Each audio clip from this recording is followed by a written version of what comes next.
Just a really quick announcement before we begin tonight's city council meeting. If you are an applicant wanting to be on the city council, we ask that you step away, and then Portland will direct you to the closed session room or the meeting room where you'll be situated until your name is called by Mayor Snow.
All right, welcome everybody to the City of Lemon Grove's regular city council meeting.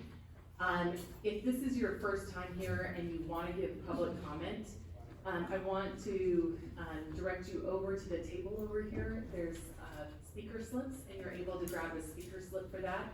If you're here to speak regarding somebody who you'd like to support or somebody who you'd like to speak in opposition against, when we get to the point where we're going to interview the candidates, that will be an item number on the agenda, so just put that item number on the agenda, and you'll talk right before we start interviewing those candidates. But I know that there's some new faces here, and so I wanted to make sure that you knew how to be able to speak. And thank you so many people for coming to our meeting today. I would also like you to remind you to turn off your cell phones. And City Clerk, will you please call the roll of the City Council members to go on record as in attendance? Councilmember Fayai? Here. Councilmember Heredia? Here. Mayor Pro Tem Mendoza? Here. Mayor Snow? Here. Mayor Snow, we have a quorum of the city council. Wonderful. Next we'll have the Pledge of Allegiance. If you can all stand and put your hand on your heart. If you're wearing a hat, please take it off.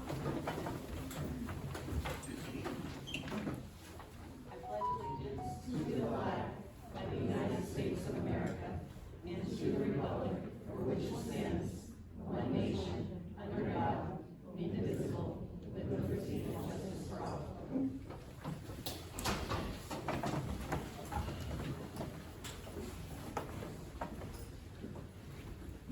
Are there any changes to the agenda?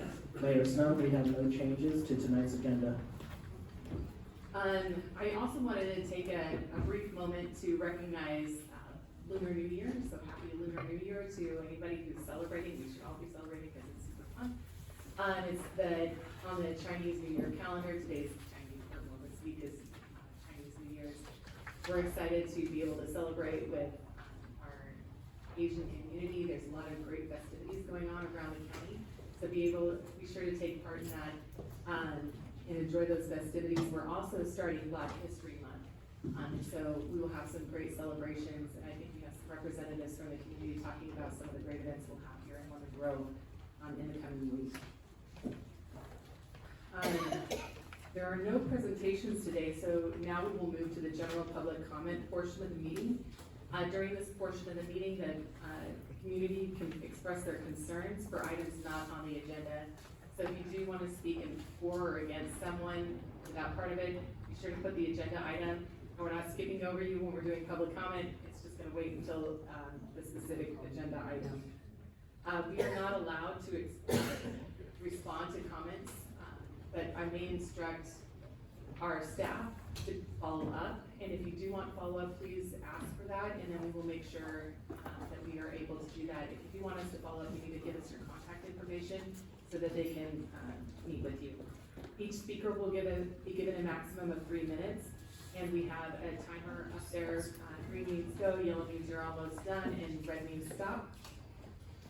And we will begin calling the speakers. The first speaker we'll have is Ms. Joyce Moore.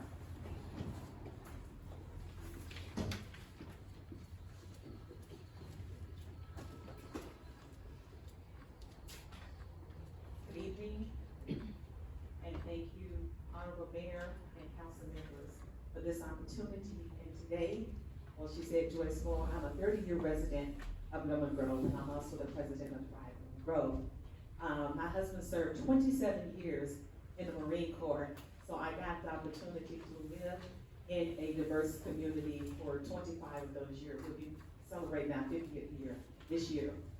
So I just want to talk about the Black History Empowerment Celebration that's going to be taking place on February 22nd, and we are hosting it this year at the Lemon Grove Academy Middle School grounds. So Thrive Lemon Grove, along with the Lemon Grove School District, will host a Black History Empowerment Celebration.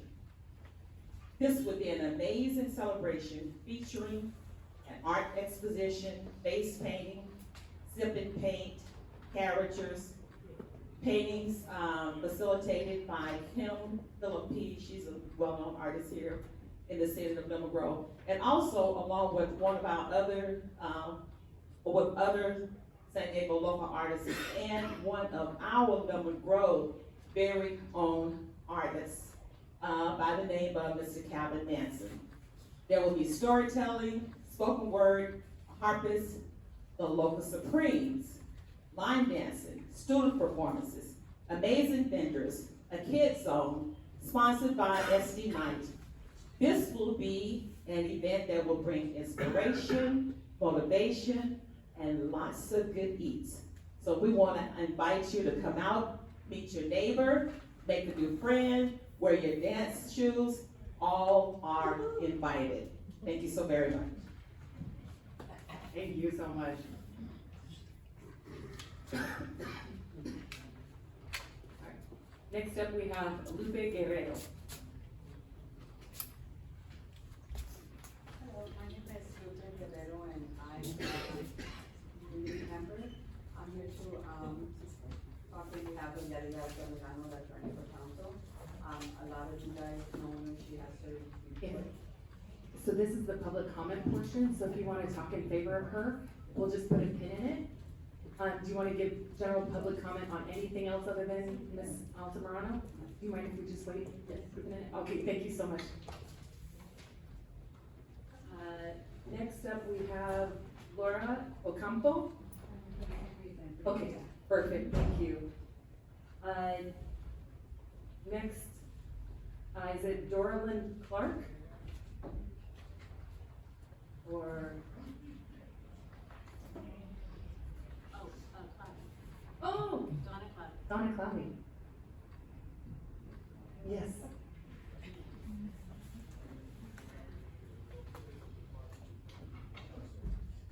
Thank you, Madam Mayor and Council. I don't know if it's because I'm 90 years old, or that screen is so not blinding, but I'm wondering, or I make a recommendation, that you somehow find the funds to make a screen more prominent. I don't know whether or not you could darken the room here and let your lights be on, or whether or not you just need a new projector or something. But that's my recommendation, and hopefully you'll find the money to do it. Thank you. I appreciate that. Next up, we have Ken King.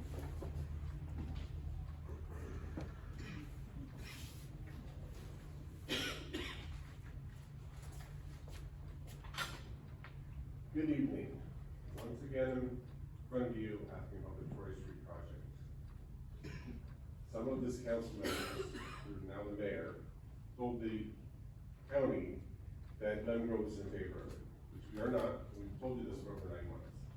We've asked for it to be on the agenda. Every single one of these council members here has returned an email, other than the mayor. I was also told by Ms. Mendoza on November 29th that this would be brought up on the agenda either last meeting or this meeting. It's not on the agenda today. You guys have talked about the 25th, I've asked you about the 25th, and you haven't responded.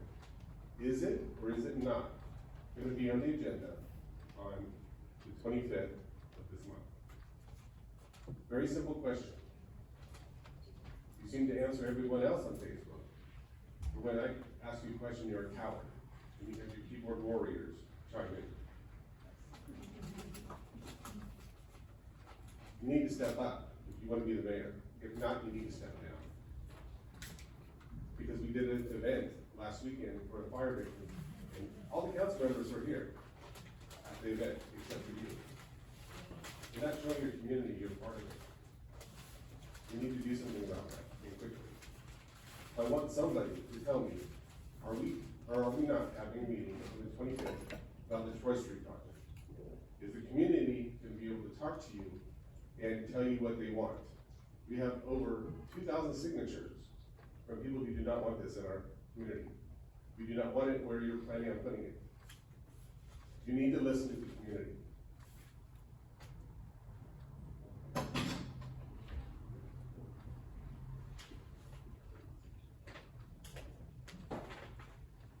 Thank you. Next we have Brenda Hammond.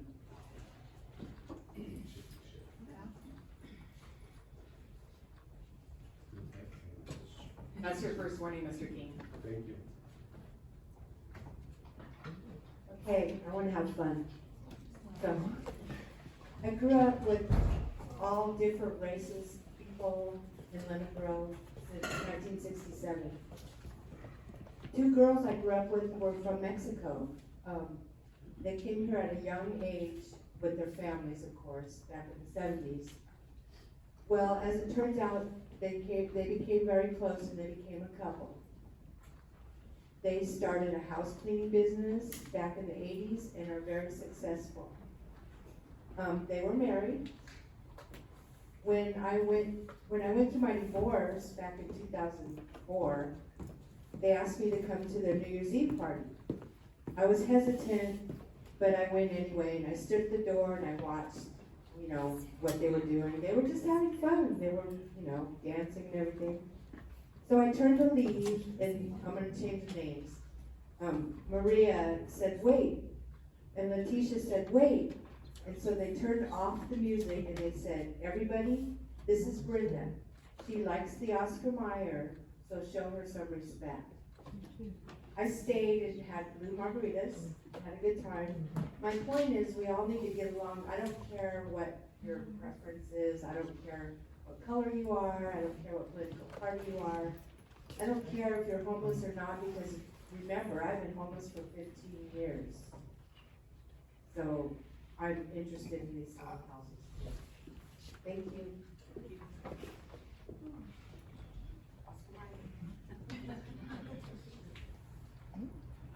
Next we have John Elwood.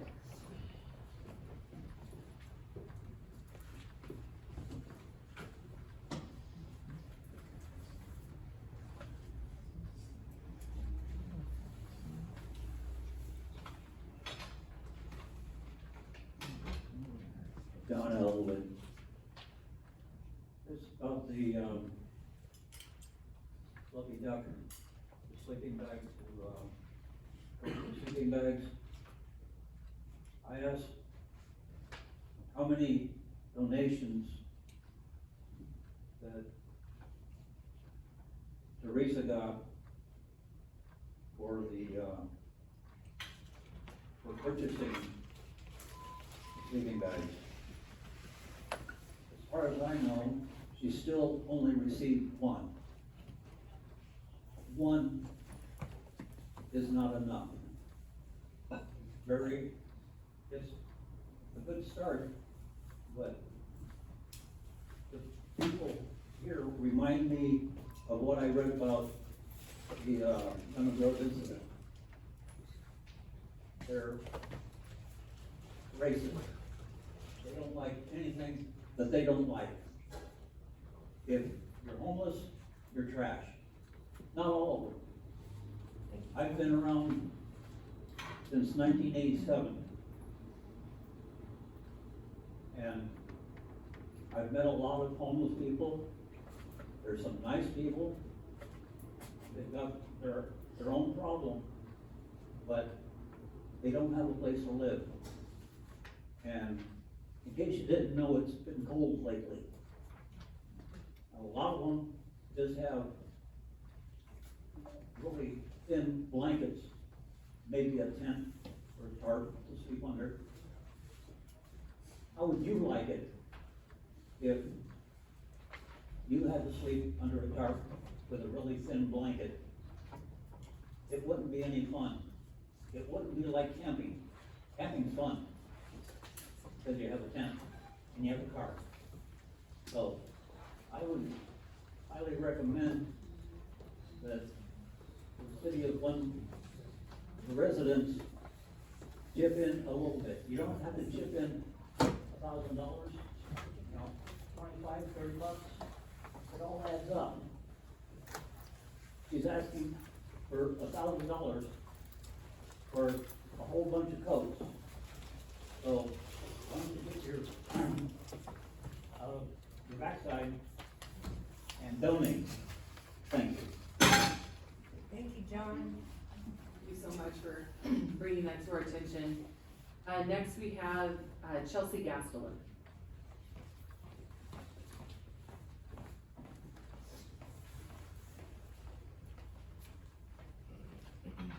Hi there, today I'm here representing both Revitalize Broadway and the Busy Bee Garden Co-op. I was originally intending to come and ask the city to consider signing the National Wildlife Federation's Mayor's Monarch Pledge, but I was delighted to hear that it's actually been going on for 12 years, so maybe it's time to get a little more publicity about it. But we would also like to become community partners with the city on that. With the Busy Bee projects, we have been able to complete at least 11 of the action projects that are on there, which would actually give us a higher elevated status on this Mayor's Monarch Pledge. So I would like to reach out to the city, let you guys know we'd like to collaborate, and hopefully have somebody reach back out to us and see what we can do together. So that was it, that was easy. Thank you. Thank you, really appreciate it. Okay, that is all. Really quickly, Mayor, so written communication was received under general public comment. Copies of those letters have been distributed to all members seated at the dais, and copies are available at the public review table.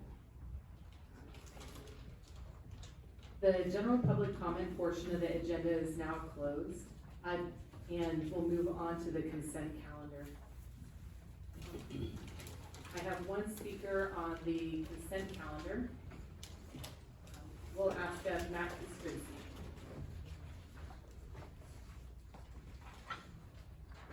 Good evening, Mayor and Council. My name is Max Strency with ASME Local 127. I'm here on the consent item 1D. It's about the award for a contract for construction of sidewalks. I'm hoping that we can see in the future that how the city could actually do this internally versus contracting out, that city employees could actually do this work. Probably, I would gather, not sure if it's been checked to see what the cost would be on an ongoing basis, but I'd ask that the city council request that the city actually evaluate these projects that they're contracting out with your public works. Could they do it internally, and could they do it for less funds? And I know they would do a better job.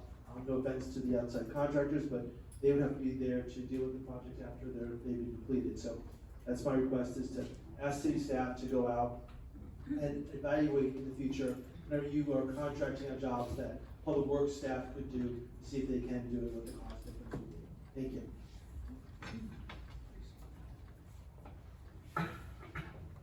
Do I have a motion to approve the consent calendar? I move approval. I'll second that.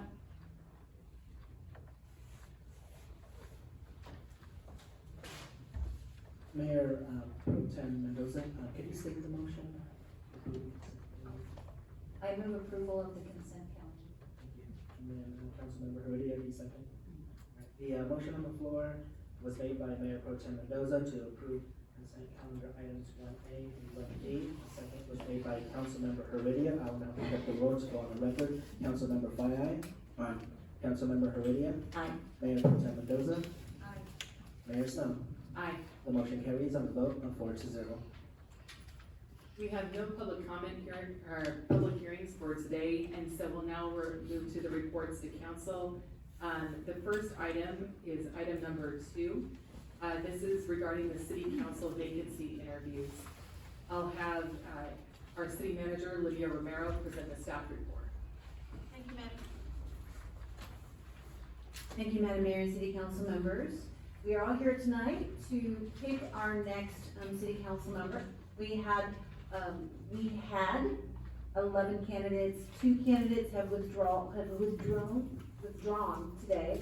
That is Mr. Jay Bass and Meredith Levine. So we only have 9 candidates that we're interviewing, which is gonna be okay because we're already behind time on the scheduled candidate time, so we'll make sure to make that up. All the candidates received the list of questions that are at the city council dais. I asked that the city council members choose which 1 or 2 questions they would like to ask each candidate if they can stay for consistency and fairness. Staff would hope that that would be something that the council can do. After the council interviews all of the candidates, we will then take public comment. And after then public comment, the council will then deliberate and vote on the next candidate. Everybody knows the candidates are sitting in our green room, or formerly our closed session, and when their time is ready, they will then come in and then sit and interview with the city council. With that, we had a candidate forum a couple weeks ago. We unfortunately only had 1 person attend that candidate forum, but with all of the materials that were collected and printed for future candidates, they were given those materials to review prior to tonight's meeting. So they are prepared from day 1 to meet all of the requirements that city council members have to meet. And with that, Madam Mayor, I will turn it over to you, and we can have our first candidate. All right, we will start with Cody Littleton. Cody Littleton here? Yes, he's in there. Okay.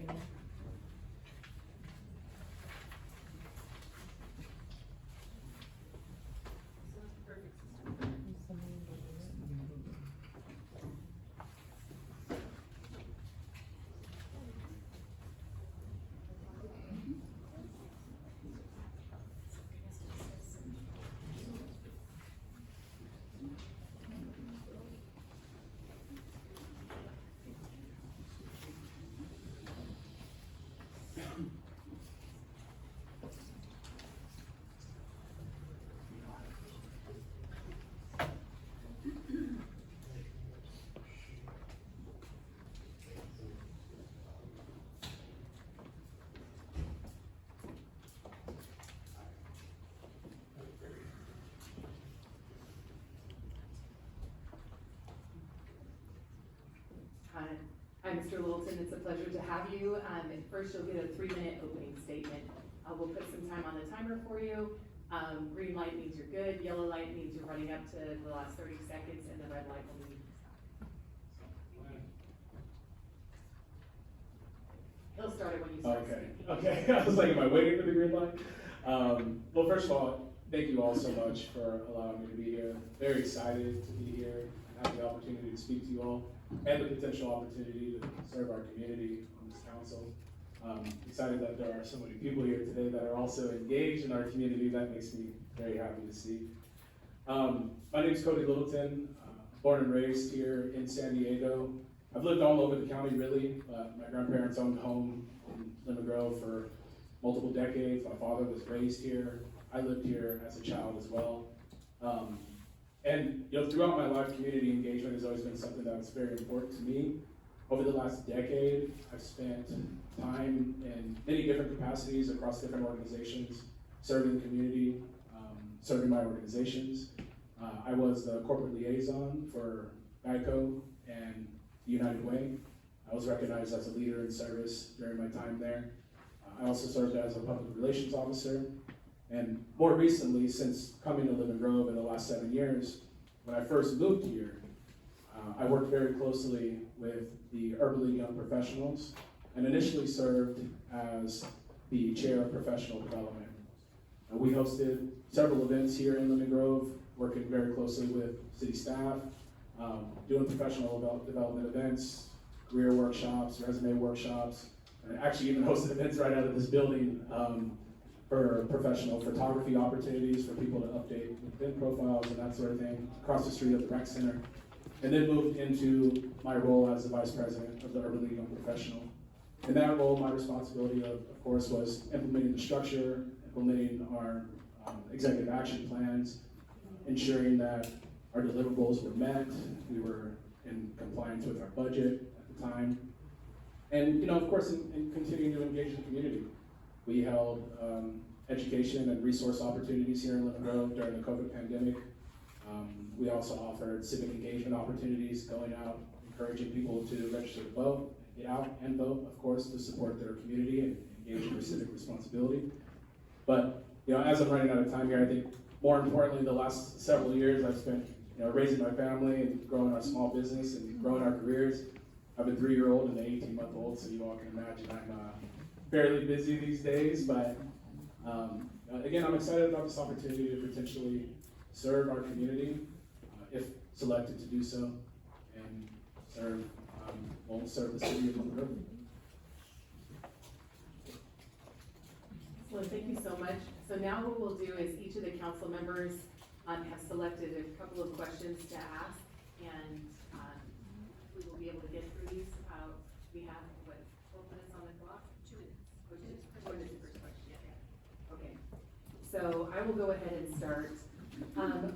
What do you believe are your top three? What do you believe are the top 3 concerns for Lemon Grove residents, and how would you address those concerns? Yeah, I think when I'm looking at my concerns for Lemon Grove, what I see, I'm very much in line with what the city action plan was.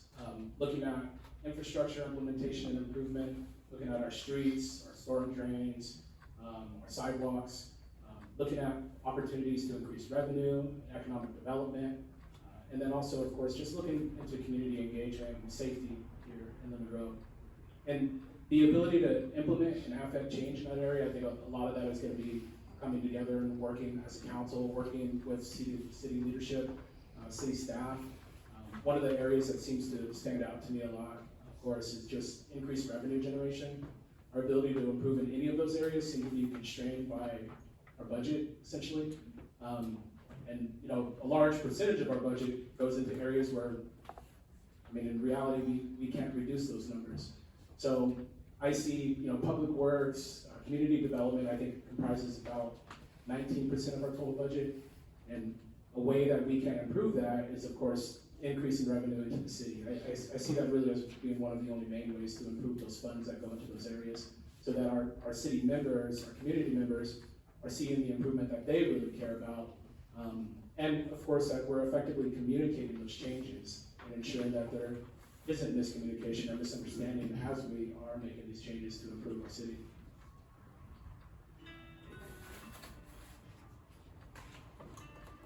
Next I'll have Councilmember Fayad.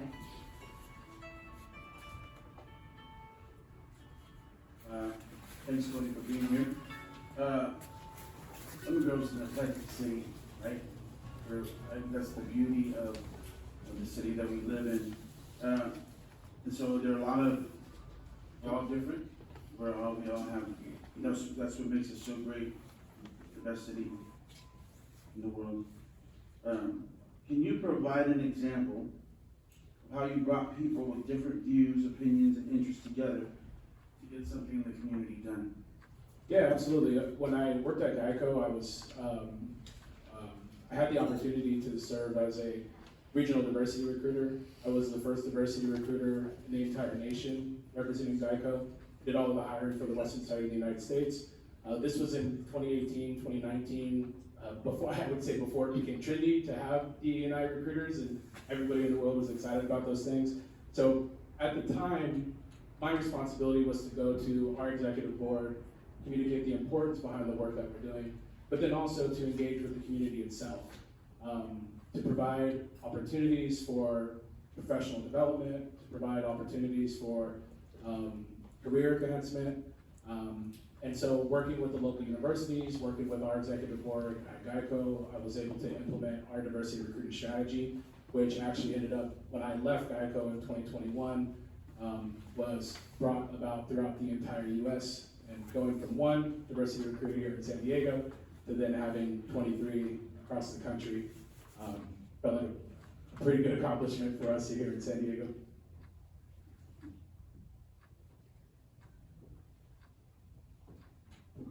Councilmember Heredia? Thank you.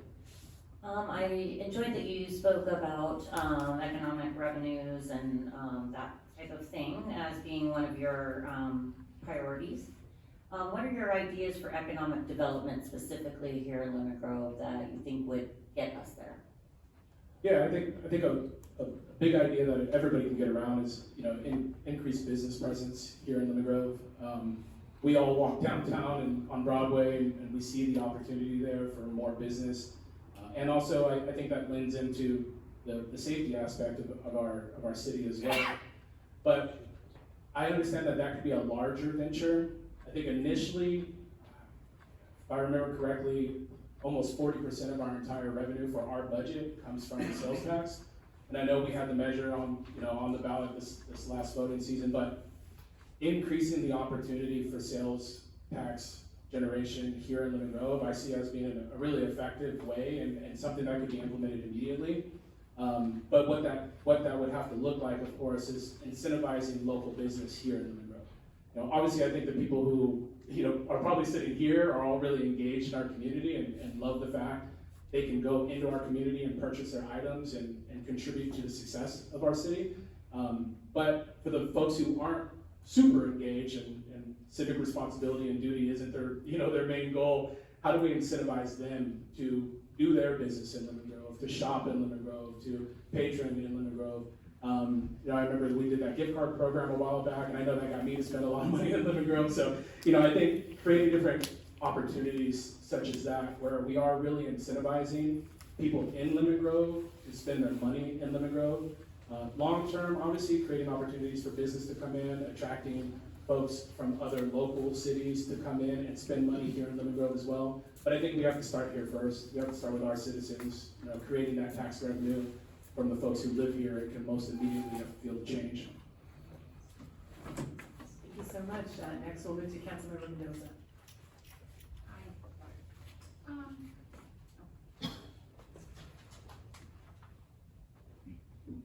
Well, I hate to say money being no object, but because we're always constrained by money.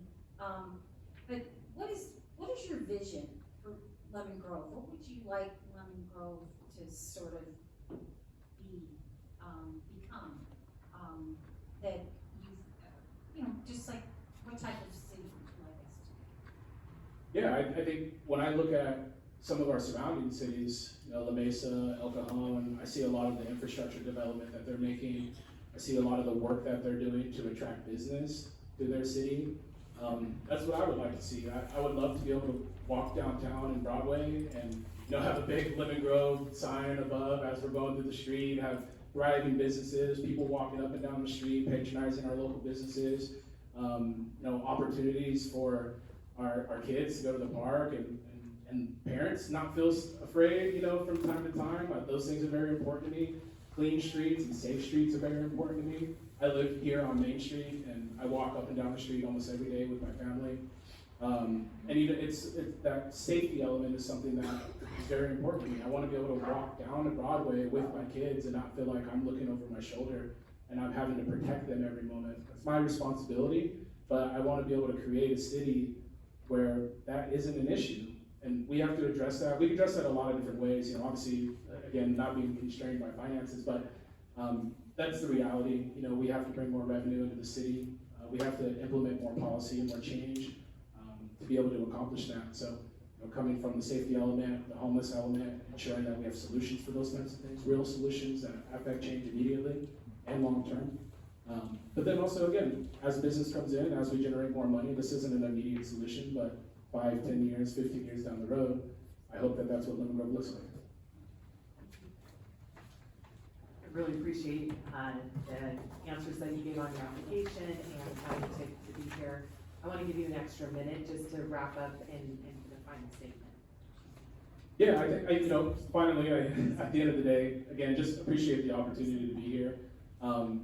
My goal, I know this opportunity here, if any of us were moved into this role, we are not being elected, we're being selected, and I think that's a really sensitive topic, and it's a sensitive nature of this opportunity here, so I think it's important that we take the people's consideration in mind, whoever comes into this role, and is somebody that really wants to work with the city, with the community members, with the council to affect change in a way that everybody can get on board with.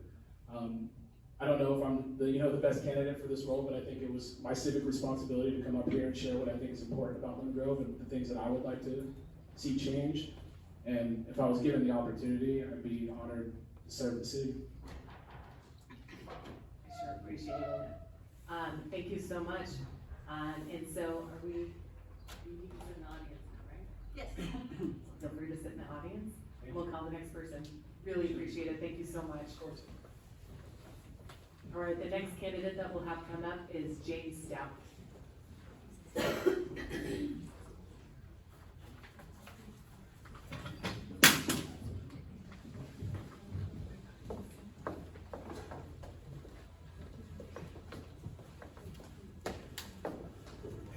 Testing 1, 2.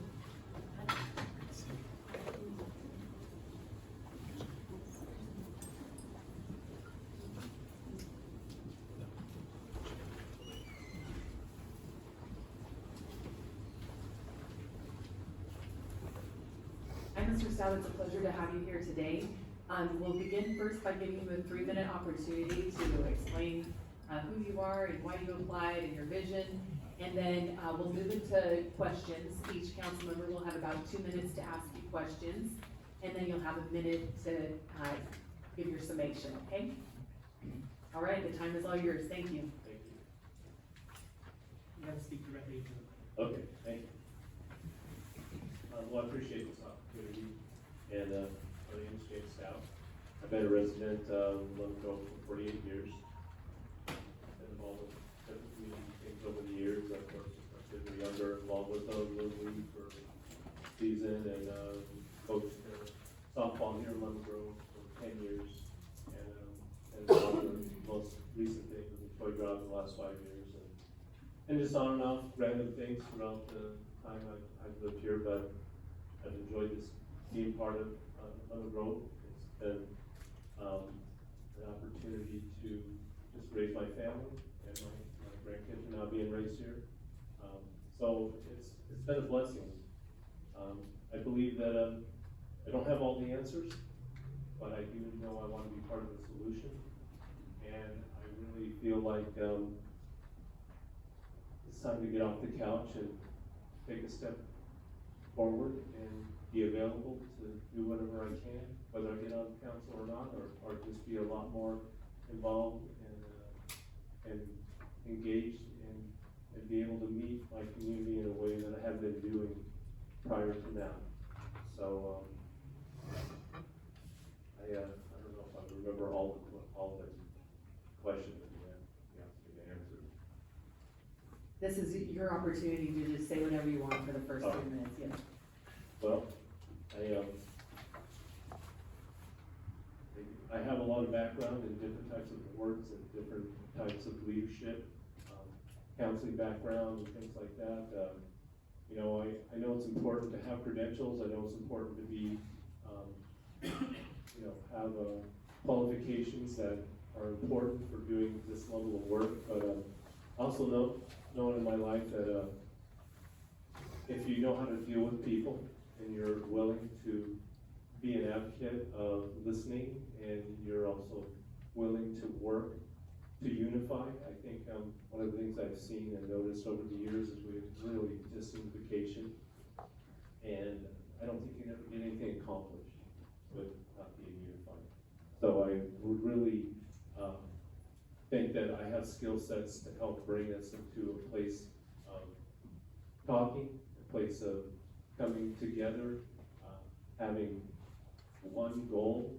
I have no personal agenda in any of this, except for I wanna see the city be way better than it's been, especially over the last 8 years. So I am just available, and I just hope, that, you guys can understand that when I sit down here tonight. I appreciate that so much, and now we'll get into the question section of it. I'm gonna go first.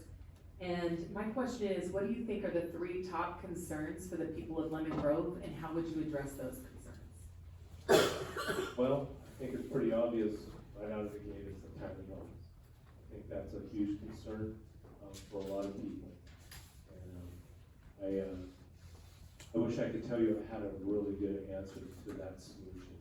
I don't, but I do know that to get to where we are now, I think communication was really lacking, on more of a public level. A lot of people didn't understand what was happening until it happened.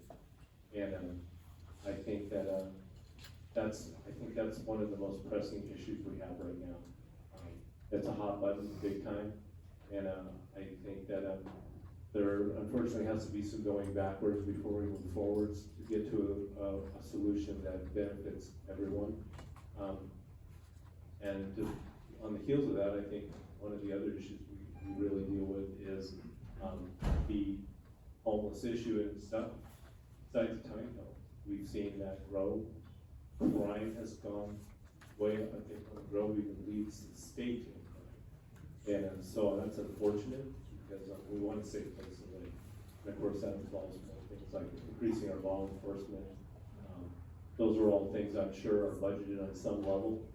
And since I'm not sure what the budgets are, but I do know there's been a decrease in our officers and their involvement in the community, which, promotes people being able to do things that they don't get, in trouble for. So I think for me, living here as long as I have,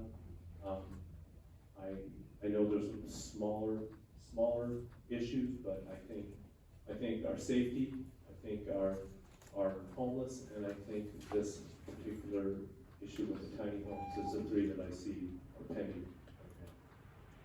All right, thank you so much, and I will have you know, we do not lead in the state, certainly don't lead in the state. For crime, and so, next I'll go over to Steve Bayai. Thanks for being here. Could you provide an example of how you brought people with different views, opinions, and interests together to get something done in the community? I'll give you a prime example. Like this past Saturday, we had a fundraiser for the fire victims in LA County. And everybody, different walks of life, everybody's different. They came together for a common purpose. Could you give us an example of how you done that? In Lemon Grove community? Oh yeah, Lemon Grove, just in general. Okay. I can't say I personally have organized anything to do something like that, but I try to get on board. Again, one of the things that I've been proud to be involved with is the Toy Drive for the last 5 years. I think that's brought the community together and helped families and been a real blessing to so many. I know back in the day when I was doing organized softball here in Lemon Grove for 10 years, I met so many people in our community through that 10-year period. It all of a sudden wasn't just about coming and playing softball. We were doing things outside of the nights that we played. I started meeting more people.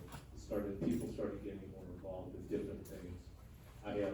I'm always looking for ways to get involved, and not just to say because I'm there, but I haven't really been someone up to this point in the community that has actually tried to organize something to get more people to get off, like I said earlier, the couch and step up and start to do more things, because, you know, I'll face it, it's easy to complain about anything. But I'm trying to be more proactive and being, as I said earlier, part of the solution. So outside of the community, I've organized many things through our church that has to do with bringing people together and being able to help families and be able to help the surrounding community in the area. So I don't have enough time to go in detail, but. All right, Councilmember Heredia. Thank you. I know you've lived here a long time, so I was curious, what are your ideas for economic development here in Lemon Grove? Like, as far as businesses and revitalizing, our area a little bit? What ideas do you have to kind of contribute to that? You know, I've been trying to get the Home Depot to sell money trees, it just won't go for it. But outside of that, I don't know, I think, economic development is something that's big, and I think starts with a lot of planning. You just don't jump into something like that.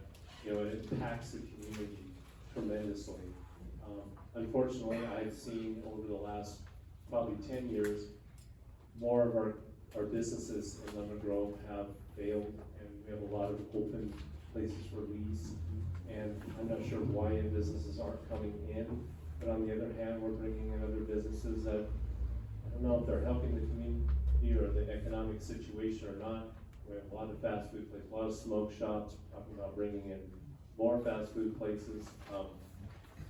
I know that all can be revenue at some level with the city, but I just don't know if it's kind of revenue that is long-term, that we should say that that's what we want to keep continue in that direction in the future. Back in the day, years ago, I remember Broadway and Lemon Grove was almost 85% family-owned businesses, all the way down. We still have a few of those, thank God, but a lot of them have gone. We have more chain businesses. Not that that's bad, but I think I'd like to see something that's more substantial, that we can say that, you know, we can get behind, you know, Giardino's, we can get behind Lido's, we can get behind those type of businesses that we know are trying to stay here for the long haul. So that would be just a quick overview without knowing the details of what it takes to get an economic plan together, to be able to present it in a way that we can all agree on. Next, we have Councilmember Mendoza. So, this is something that we do from time to time as council members, and we get together and we talk about what our vision is for the city. If we could make Lemon Grove whatever we wanted it to be, what would be your dream, your vision for Lemon Grove? That's a good question. That's a big question. There's a lot of moving parts of that. I think when I just think back in the past, okay, I think one of the things that may seem maybe old-fashioned, we have the Old Time Day Parade. I used to love that. The community came out in droves for that. And yeah, it was once a year, but it was something that people looked forward to, that people got behind. It promoted so much community involvement, because there's a lot of preparation in that. I'm not saying we have to do that, but I think it's things like that. So my vision would be to see us maybe get smaller than bigger as far as a mindset, and help us to be able to know our neighbors better, to know the people even on the other block better. Right now, we don't see that as often. And I think the more that we get things that the community can get behind, and helps us to have more involvement, to help really get behind what you guys may do up here. Because you know, a lot of times there's a disconnect between what you guys do and what the community is seeing. And so I think, again, when we go back to unity, we want to be able to be a community that supports one another, but until we start to put things in place that will bring that trust back, that's been broken for so long, then I think the vision has to go to a different place of saying, okay, what can we do to build a relationship? Right now, relationship is kind of hurt right now, sitting in Lemon Grove. What can we do to go there? And on top, we can start building vision from that point. So to jump to vision, so it's always important to have a plan, but I think you have to go a little deeper than that to build up to that and have it to be effective.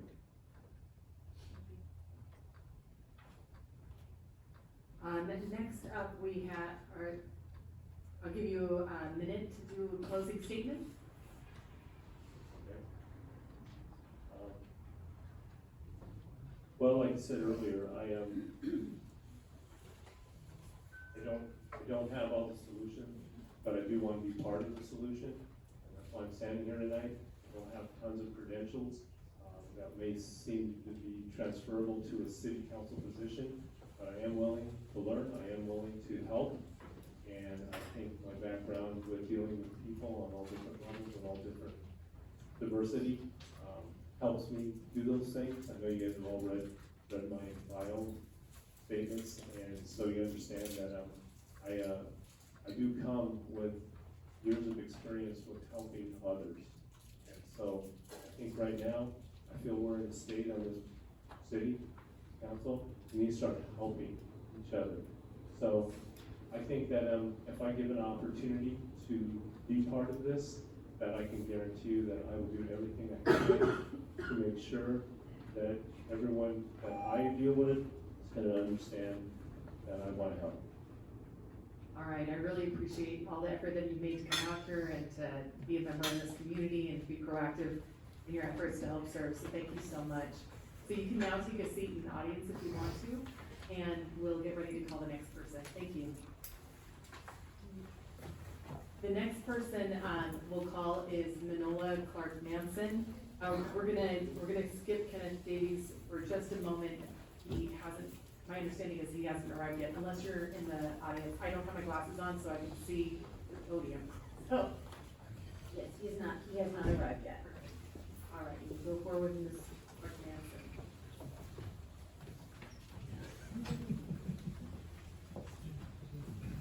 Good evening. So what we'll do is we'll have you start first with a 3-minute opening statement, and then each council member will have about 2 minutes to ask you a question. Each of us are asking the same question to the different candidates, and at the end, you'll have about a 1-minute opportunity to give a closing statement. All right, the time is yours. Thank you, Manola. Hello, I am Manola Clark Manson, as you just said.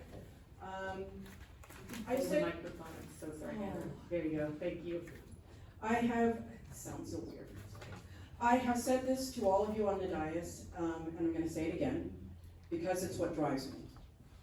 Circumstances aligned so that I could move to Lemon Grove.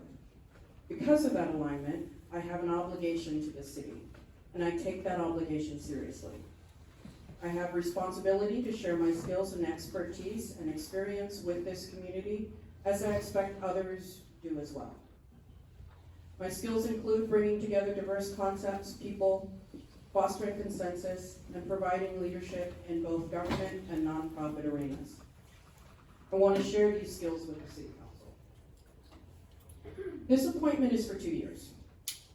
It's not time to initiate new fancy projects, but rather to set a pace, create a rhythm, finish projects that weren't able to move forward as quickly as we wanted to in the past 2 years. This is a time to establish and solidify the management of the sales tax.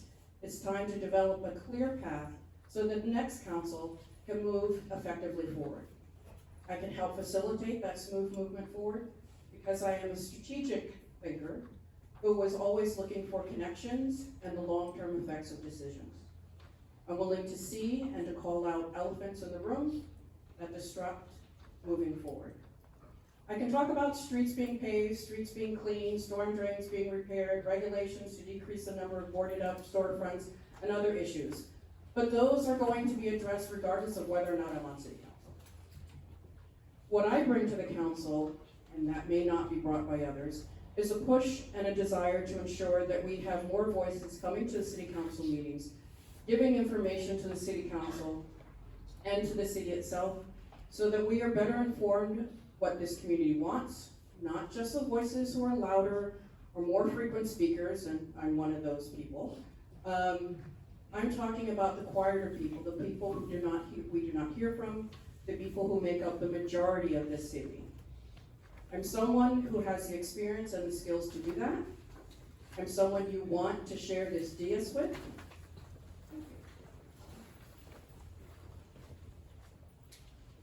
I really appreciate that.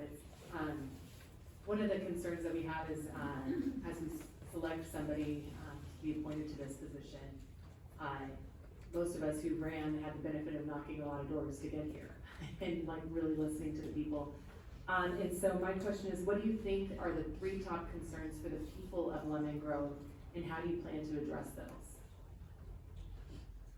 I think the most important thing that's addressed that's involving concerning the city right now is the polarization of the city.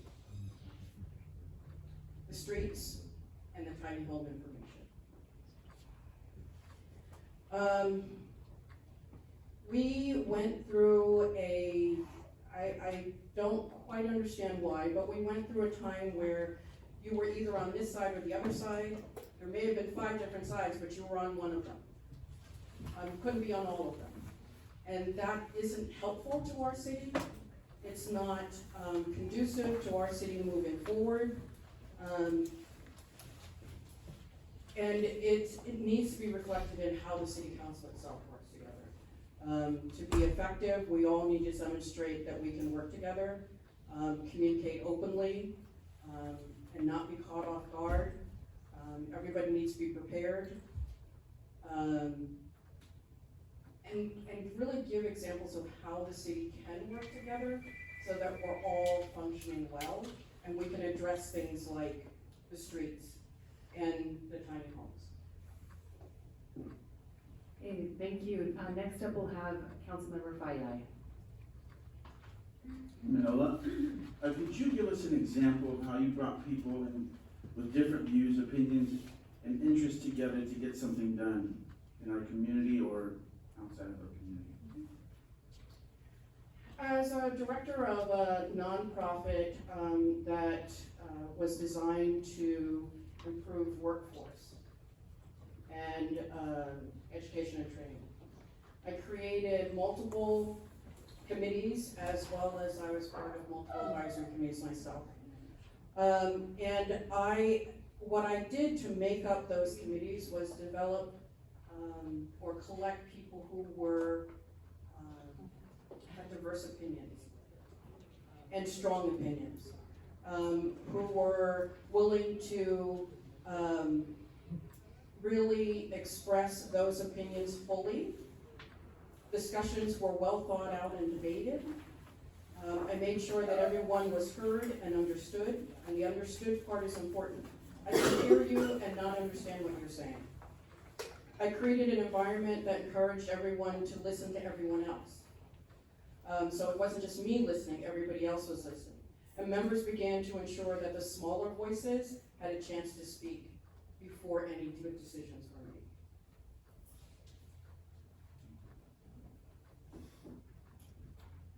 made. Councilmember Heredia. Manola, thank you. I know that you have a lot of experience in a lot of different areas. What are your ideas for economic development here in Lemon Grove, such as revitalization and business growth? Well, I think we need to do a couple of things.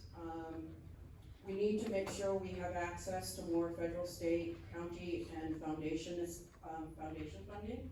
It would be important to establish a structure to bring more of that funding in. We need to increase the favorability of this city. So businesses need to say, oh yeah, I want to move into Lemon Grove, which will mean that we're going to have to do something that brings business in beyond fast food and car washes. Part of that is, I'm sure, adjusting or looking at some of our codes and improve the appearance of the buildings that are already on Main Street and the main thoroughfares. Having buildings that are boarded up, having buildings that aren't attractive does not attract business. It does the opposite. Councilmember Mendoza. Hi. So what is your vision for Lemon Grove? Where would you like to see us go in the immediate future?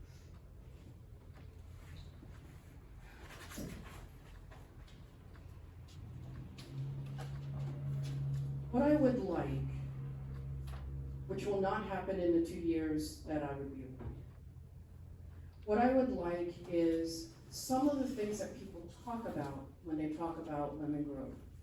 People who have been here for a long time, people who visited Lemon Grove in the past, when I visited Lemon Grove in the past.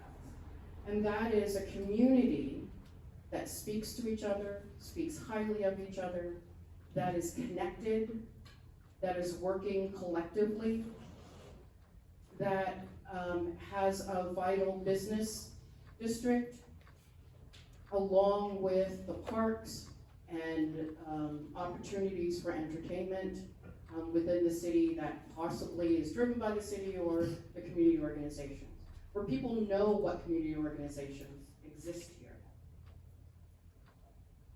Thank you. All right, we'll give you 1 minute to do a closing statement.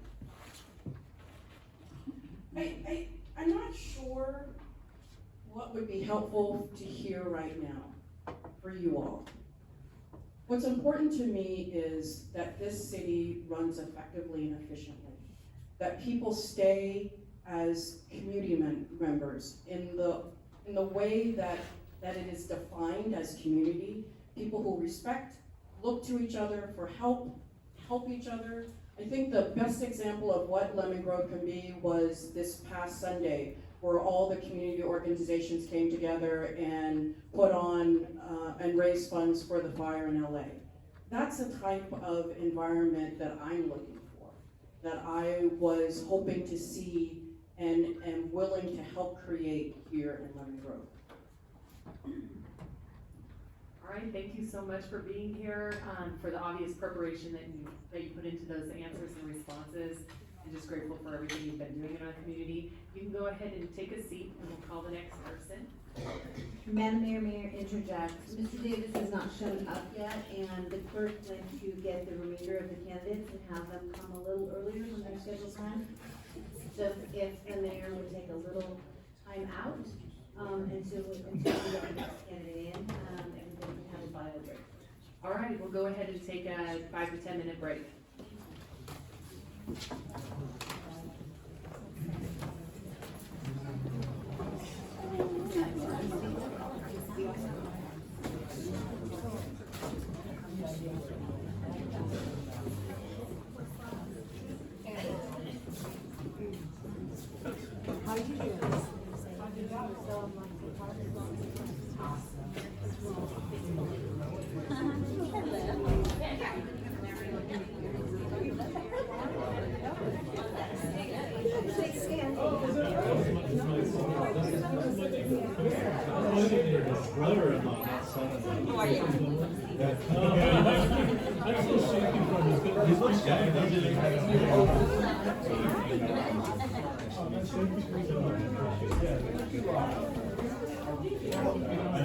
I mean, I could, but no, I didn't. What? I'm not scared. I don't worry.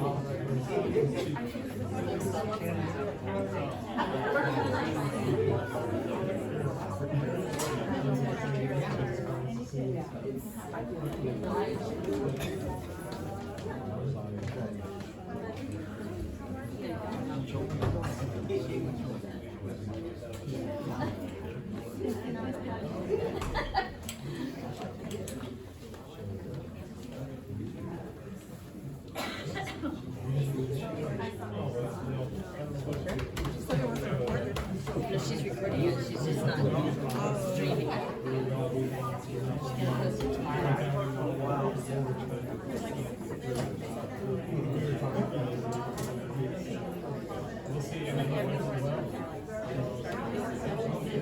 Actually,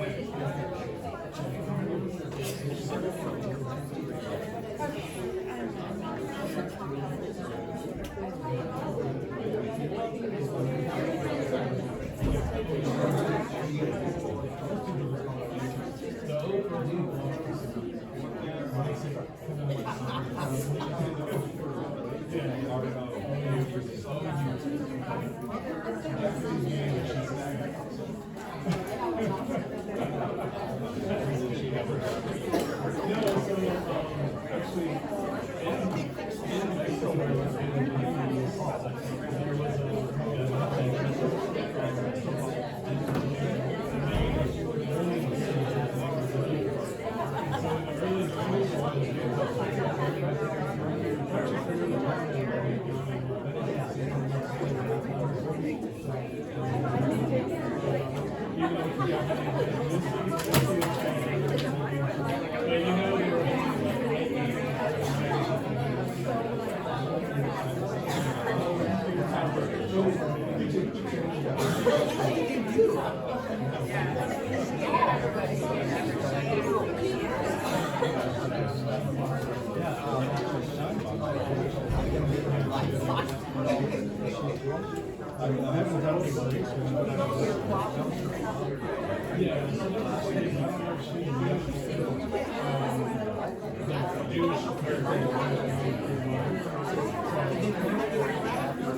Good, man. I hope you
can vote.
Wow.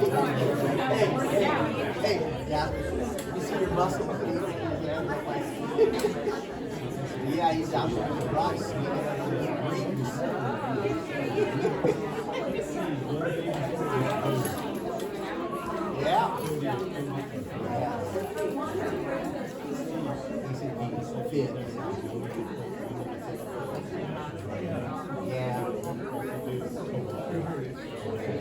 These Kyle dogs, they went All right, we'll go back into session. Everybody can take their seats.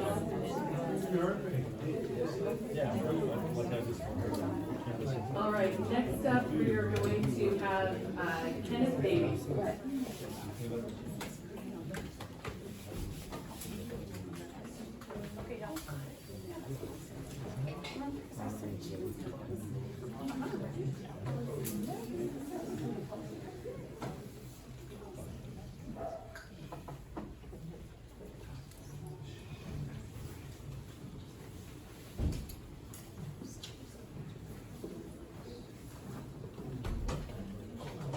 Good evening, Mr. Davies. It's a pleasure to have you here tonight.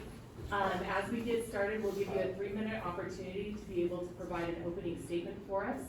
And then after that, each of the council members will have about 2 minutes to ask you questions. And then finally, at the end of it, you'll be able to have a 1-minute closing statement, okay? All right, it's all yours. Oh, with the microphone, you have to hold it right up to your mouth, like you're almost gonna swallow it. There you go. I hadn't really prepared an opening statement or closing statement. My desire is to help Lemon Grove get back to a better state that it was in when I moved here 20 years ago, 26 years ago.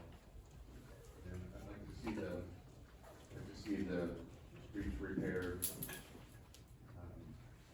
traffic picked up, things like that. I have suggestions for solving some of the traffic problems. We don't get gridlock. So I'm here to help if you would like me.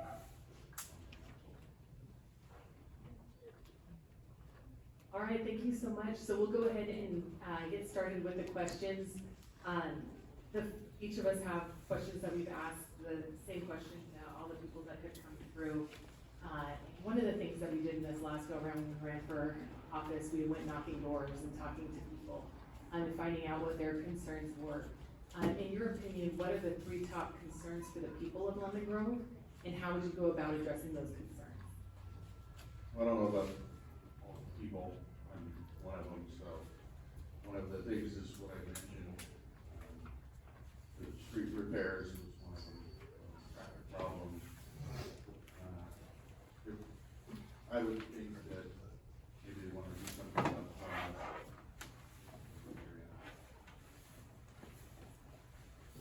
And what are some ideas that you have to address street repair and to help the homeless?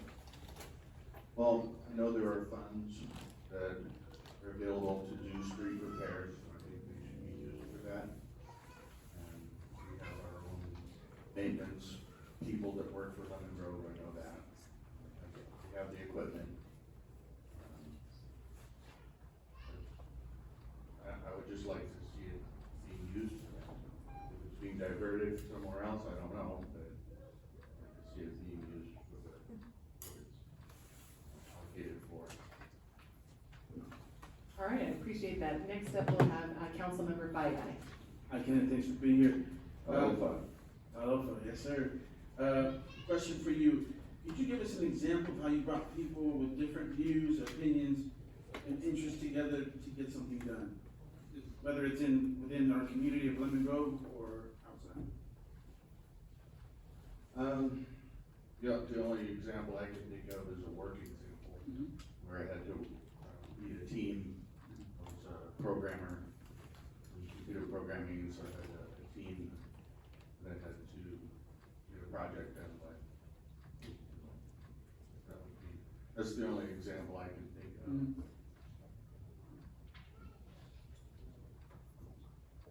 All right, Councilmember Heredia. All right, thank you. Hi. I wanted to know a little bit about your ideas that you might have here for Lemon Grove in economic development and revitalization, maybe in our downtown area. Maybe give us some ideas that you have to kind of increase revenues and increase businesses here.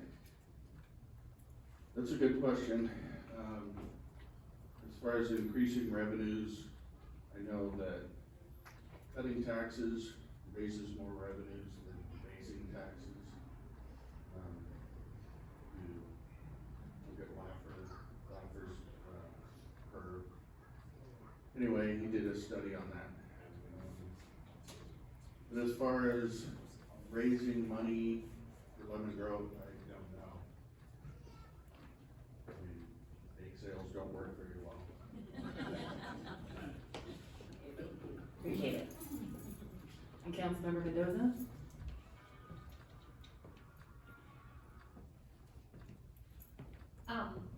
You kind of already mentioned what your vision is for Lemon Grove, what you, saw it to be 20 years ago.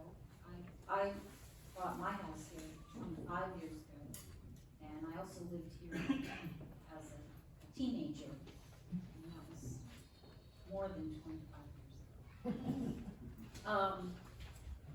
So how would you like, how do you think you could bring that about, that vision? How do we go back to, where we were 20, 25 years ago? I'm not gonna say the 70s. Rather than a First- time machine. Right, yeah, I still remember Miller's Dairy being on Massachusetts. Massachusetts? No.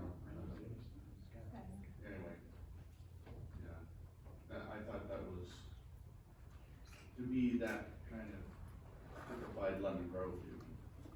Like, wow, this is really country. It's not a big city, you know, where you can actually have dairy cows out here. So, I mean, I liked the fact that it was a small town, and it had this small town feel.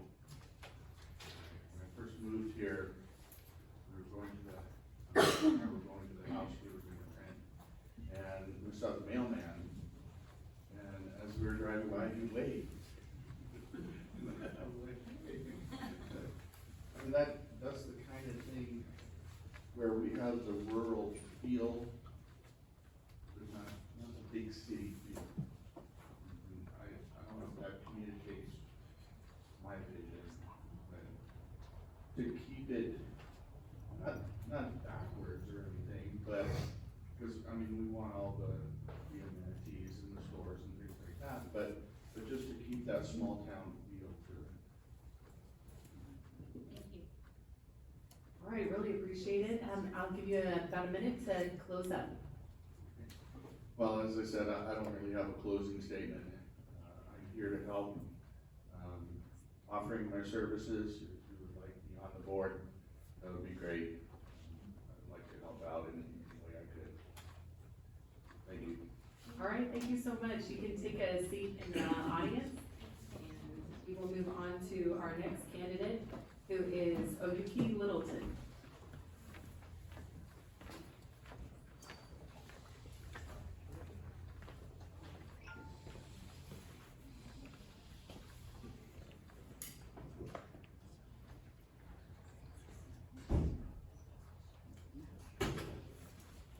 Hi, everybody.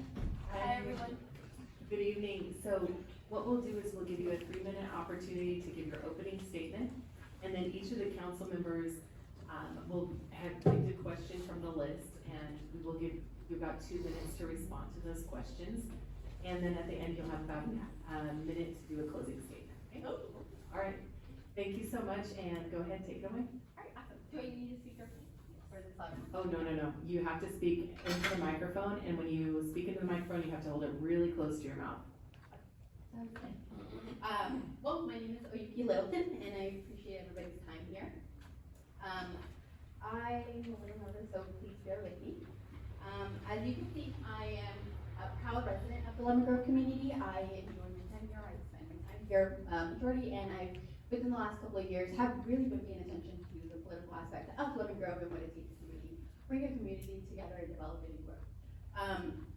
If you guys reviewed my application, I don't really have that experience as like being about a board member or a part of the city council, but I do believe that I have the, skill sets to be a part of a team. We, show leadership, understanding, communication, and the importance of what it takes to really, make change in a community such as Lemon Grove that has a lot of opportunity the way that I see it. With that being said, I feel like I possess a strong sense of responsibility to kind of be the voice of our community, be able to be transparent and communicate in an efficient way where the community understands the changes, the possibilities, and the endless amount of, understanding as right now we're seeing there's a disconnect. So with that, I feel like I possess the skill sets to be able to bring that up to the table. I also have the eagerness and the passionate to really implement change if need be.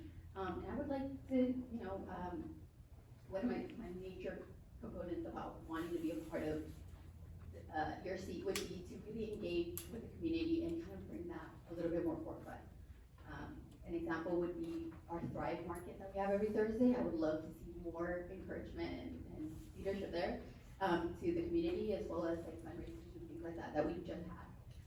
So, a little bit about me. All right, thank you so much. So I'll go first on the questions. My question is, what do you believe are the 3 top concerns for the residents in Lemon Grove? And how would you work with other people in the council to address those issues? Okay, perfect. Great question. I believe that with Lemon Grove, we are a slightly small community, and I feel like the first priority of our community would be safety, the resources that we can provide, as well as, for me, a big thing is just communicating and transparency with the community. I feel like, first and foremost, making sure that we are tackling safety with ensuring that we have a plan for the homelessness around our community, around our schools and organizations and stuff like that. And I feel like another thing would be, the resources that Lemon Grove can provide for either new up-and-coming businesses, families here in the community, as well as startups and things like that. And then again, you cannot have too much communication, and as long as you're on and forward with the community and letting them know the benefits of what we're doing and what potential we have, I think that's 3 of the major components that I think Lemon Grove really has that needs improvement. All right, thank you so much. Now we'll turn it over to Councilmember Fayai. Hi, how are you? Good, reason. Hey, we live in such a diverse community, very diverse city. Could you give us an example of how you brought people with different views, opinions, and interests together to get something done within our community or outside, maybe in your workplace or in the sport?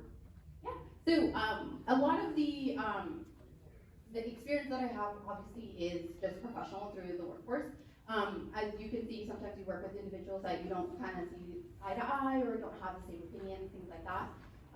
So I've had experiences where I've had even, colleagues of mine, superiors of mine who don't see eye to eye with how to do a proper procedure or how to benefit from changing a routine to better benefit either our current system or longevity testing. So in my last position, there was a different structure in how we did scheduling, for example. And I voiced it. I provided a reasoning for the change. I provided a solution and the perspective of how streamlining it would be. And I felt that as long as I provided a reasoning for it, I explained the steps that it would take and the resources that we would need in order to implement it. We were able to listen, understand, and then execute it. And again, I'm a big communicator, so as long as I clearly establish what I am trying to execute and I respect your values and what you bring to the table, and you do vice versa, I think that is essentially how we make change. So, in my workforce, I try to be as clear as possible in my solutions that day. So primarily everything I do, my experience would be professionally. I hope that answers your question. Next, we have Councilmember Heredia. Hello, thank you for coming today. Thank you. Yeah, I appreciate it. As you can see, we have a lot of empty storefronts here in Lemon Grove, and I would like to know what some of your ideas might be for economic, development here, maybe even, go into redevelopment or revitalization. I think that we need to promote Lemon Grove for what it is. I do see that there's a lot of stores closing. I do see that there's a lot of vacancies around the area. I don't know the logistics of what's going on, what what the fees are in order to maintain. I don't know what the procedure is. It's based on what I see and the reviews that I've seen online. It doesn't seem that it's a difficult task, but I want to know why. To be honest with you, I don't know if it's because of the homelessness that we have right near the trolley. I've seen that the animal hospital has been coming for years. I would love to know why the reason is that they stopped. So for me, would be to promote Lemon Grove for what it is, which is a community, an outspoken community, and a community that's not afraid to invest. I know that a lot of us, as many choose to invest in, our businesses. So primarily, I would like to know, what it is, the process to get a license, and then kind of just check our surroundings, make sure that we have clear streets, make sure that we're accounting for the homelessness that are just kind of lingering. So that, that would be like my initial initiative to try to get more business here and promote the profits that it tends to have. Thank you, great answer. All right, next we have Mayor Pro Tem Mendoza. If, if money weren't in the equation, what would be sort of your vision for the future of Monroe? What direction would you like to see the city in? I would like to kind of promote the agriculture here. We have one of the best climates. That's our motto. That's what we have. You walk around and you see garden here that you can be a part of. Myself, I've had trees that I love and things like that. I would love to have the community come together and kind of do like a trade barter type of situation. Come and be a part of the farmers market and just kind of come together and be a part of that. I know that one of the major events that we have here is the bonfire, and that gets the most Lemon Grove activity here. And I would love to do more of that. I would like to see more resources that would, depending on the cost, or without taking a cost, making sure that we put our residents first and that we consider them when it comes down to, being happy where we live, being able to walk down and say, oh, look, there's a lemon tree, grab a couple lemons. In the place that we are now, I believe we need to root ourselves back to what Lemon Grove was. Which would be through our agriculture and kind of have that as a point, a growing point. I'll give you the opportunity to do a 1-minute closing statement. So I know I'm not, I do get nervous, so that drives me a little bit on my feet. But I believe that I have the passion, the drive to try to change Lemon Grove for a better, to try to grow and develop it. Just because when I moved here 7 years ago, it was a young couple with my husband. And being in Lemon Grove for less than a year, I decided this is where I want to grow my family. I had already chosen a daycare facility. I had chosen an elementary school, and I possess what I feel like is a passion for the growth of Lemon Grove. In the communities that I have been here in Streets, I've been able to communicate with my neighbors, been in touch with them, and I love that sense of community, and that a lot of communities don't have. And I see that here in Lemon Grove, and I want to capitalize on that. So, like I said, I don't have the experience, but I have the passion, and I have the ability to learn and grow and develop myself to be the best that I can be for Lemon Grove if given a chance. But I thank you guys today, and this is fun. Thank you so much. So you'll have the opportunity to sit back in the audience, and then, but really thank you so much for all your preparation. Yeah, thank you. Bye. Next, we'll have Bob Holliday.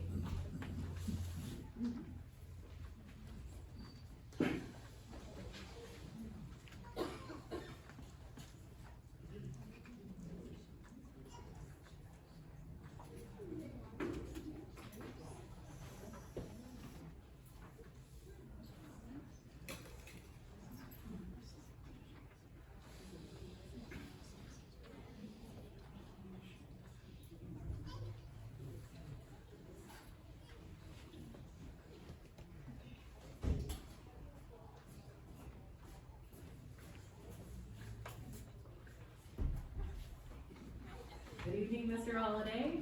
It's a pleasure to have you with us. I'll give you 3 minutes to be able to do your opening statement. Then each of the council members will have a question for you, about 2 minutes to respond to each question, and then you'll get a minute to summarize. All right, take it away. My name's Robert Holliday, but we'll call me Bob, and I'm glad to be here with you tonight in public. I've been here many times in the past. It's been a while. I haven't been very involved in the city for the last few years since my wife got ill and I passed. Anyway, now I'm going to get back in and serve the community, which I've been a part of my whole life. I'm a native of Lemon Grove. Well, beyond that, my wife, my mother was a native of Lemon Grove as well. I have actually a lot to offer the city. I have a lot of experience in a lot of different things. I was chairman of the Lemon Grove Planning Association at the time we incorporated. I was co-chair when Jim Dorman decided to run for the city council back then. So I ended up being the chairman at the time we incorporated and helped the corporation process move through with the county.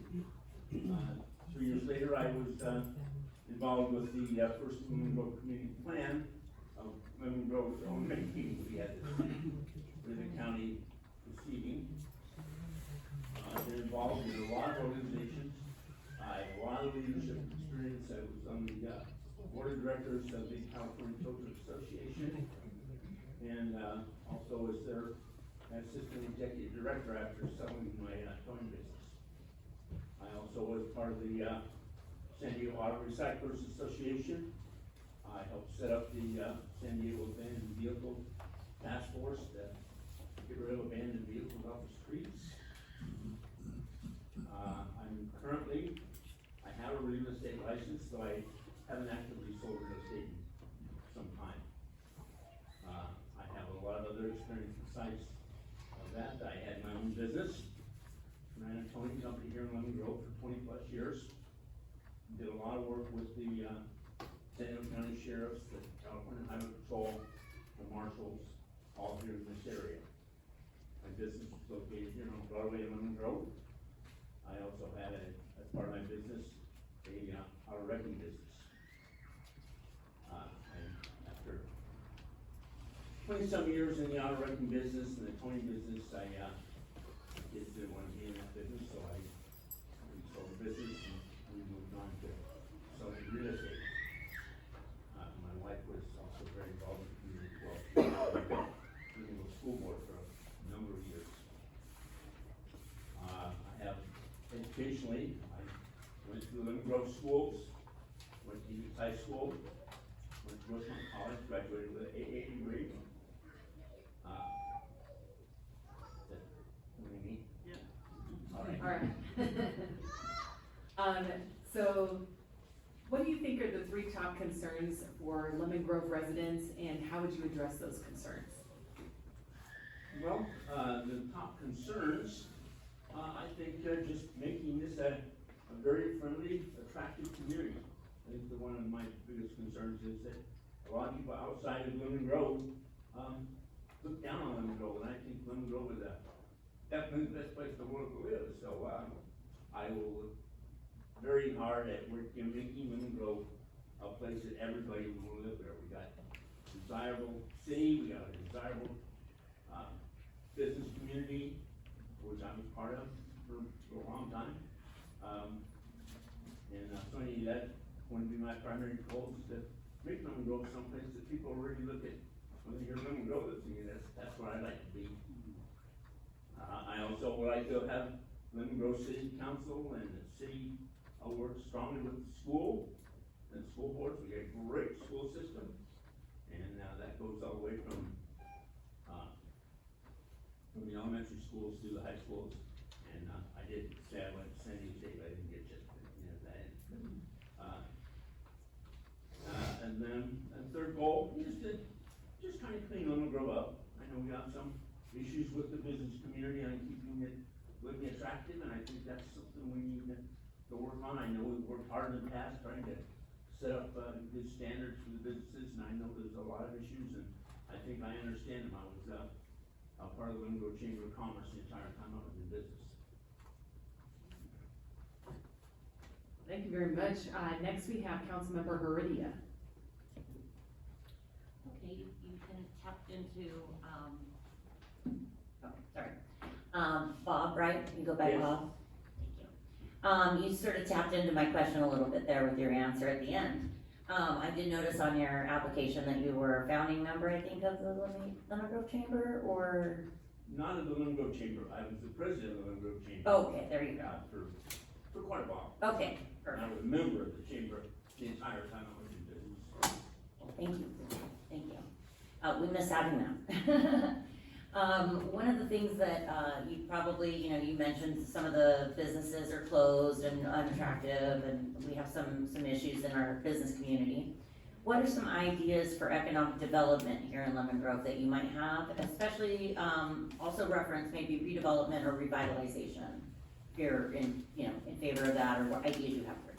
Well, I think we have to work strongly with the entire area chambers and the business association. I was very involved in the purchase and the sale of the property for Home Depot and for Food for Less. One of the realtors was involved in, I helped purchase or sell properties for the landowners. But anyway, I think I can be a very good part of the city in getting businesses attractive. I've worked with businesses all my life. I've worked in the Tony Association, the Outer Cyclists Association, the East County Chamber of Commerce.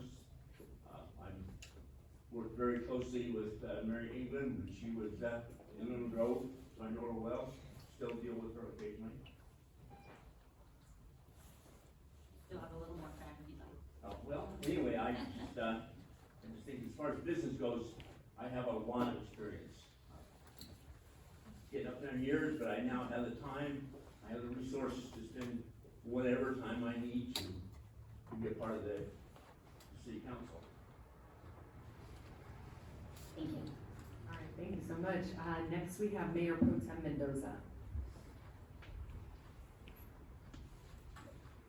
Well, you kind of touched on this already, your vision for the city, and certainly been here for a long enough time. But, money being no object, what direction would you like to see the city go into in the future?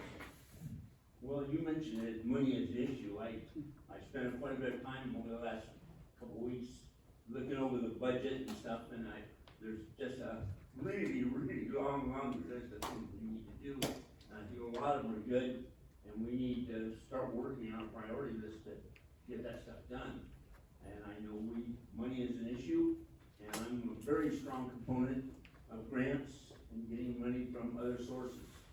I'd certainly like to be able to encourage more, not necessarily all big box stores, but to get other national chains and stuff into Lemon Grove, as well as supporting our local businessmen. I know they've kind of been the backbone of Lemon Grove's business, until we got Home Depot, we didn't really have any big businesses. But I think we've seen from bringing Home Depot in, there's certainly a lot of financial benefit in having people bringing a lot of sales tax in. Councilmember Fayad.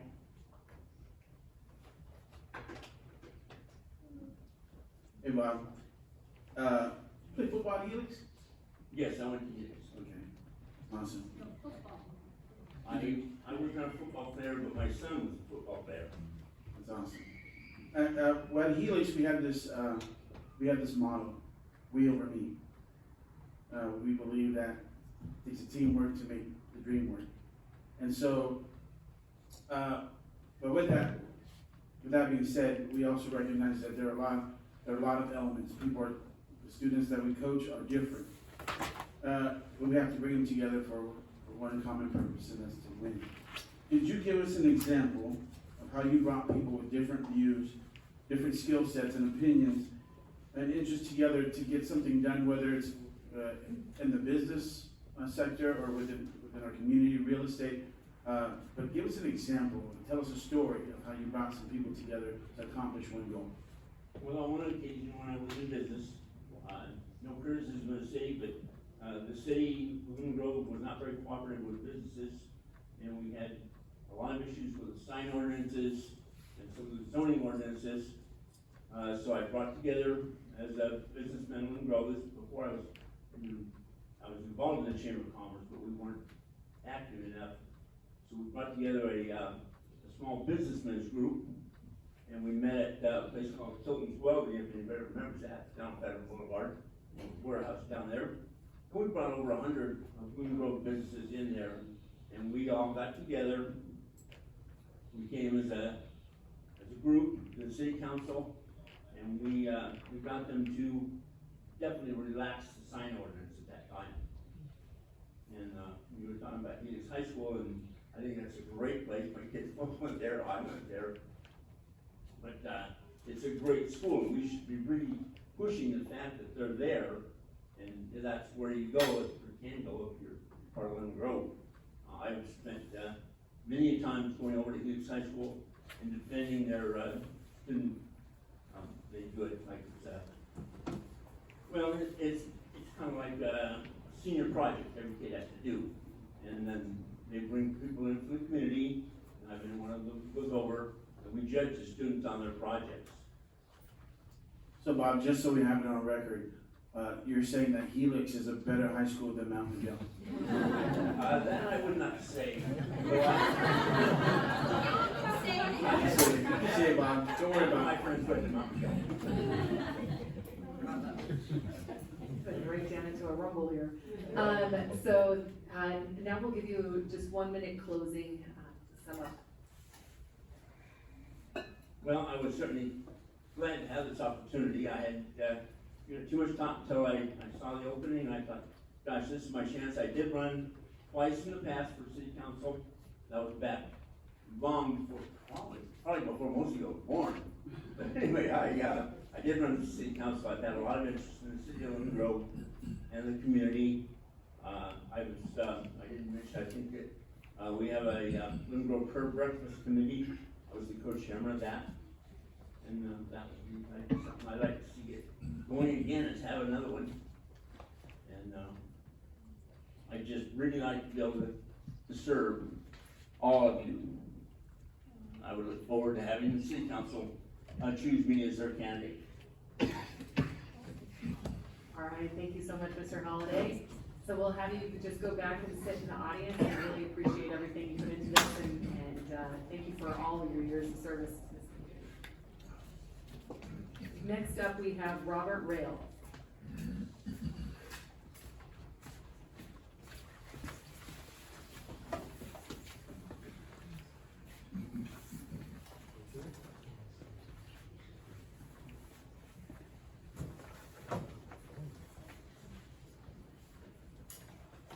Good evening, Mr. Rail. It's wonderful to have you here tonight. We'll go ahead and start, give you a 3-minute opportunity to do an opening statement, and then each of us will ask, and you'll have about 2 minutes to respond to each of our questions, and then you'll get 1 minute to summarize. All right, it is now your time. Should I use the microphone? Yes, please, and the microphone's a little tricky, so you have to speak right into it. There you go. That's Right. one, two. My name is Robert Rael. I've lived in Lemon Grove for 15 years. Before that, I lived in Normal Heights. I started a website, Normal Heights, normalheights.org, and I still run it to this day. Sorry, I forgot about the mic thing. I'd like the opportunity to represent the people of Lemon Grove, to bring new ideas to the table, to fix problems, address issues, etc. I do photography and videography as a hobby. I don't know if that's something I can bring to the table here, but I'm also starting my own online business here in Lemon Grove, selling sports apparel. I graduated in 2017, Bachelor's of Arts in Film and Media. I run a large, free and low-cost, softball group here, in Lemon Grove. I also served on the Adams Avenue Business Association, as a board member, and the Normal Heights, Cultural Council, which doesn't exist anymore, but, that's about it about me. Thank you so much. So one of the things that, during this last cycle, we were able to go knock the doors and really hear the people of Lemon Grove, what their concerns were. And, from your opinion, what are the top concerns of Lemon Grove residents? And then how would you work with other members of the city council to address those needs and concerns? Well, I think that the top issue is probably the homeless, people unhoused. And I think one of the big issues was the housing that was gonna go up in, it was on Palm Avenue or something like that. How would I address that? That's a complicated issue. Yes, these people need a place to live, but everyone is not in my backyard type of person. I'm not really sure what the answer is, but I would love the opportunity to work on it. Thank you so much. Do you have, you've got a little bit of time left. Do you think there are any other big concerns for the community? The only other thing that came to mind was potholes, but I think, I personally think that the city is doing a good job. I think I read that it's only one person doing it, but the potholes that I drive over, they eventually get fixed. Traffic lights, I think that's a big one, because when the traffic light breaks, it seems like it takes 6 months to get it fixed. I don't know if I can help fix that, but to me, that's a decent sized issue, not a big issue. Thank you so much. All right, next we'll have Councilmember Fayad. Hey, Robert. Thanks for being here. Could you give us an example of how you brought some people together, just like different views and opinions? And give us an example, maybe tell us a story of how you brought people together, just to achieve a common goal. Well, the big thing for me is the softball group that I run. It's a very large softball group. We start out free.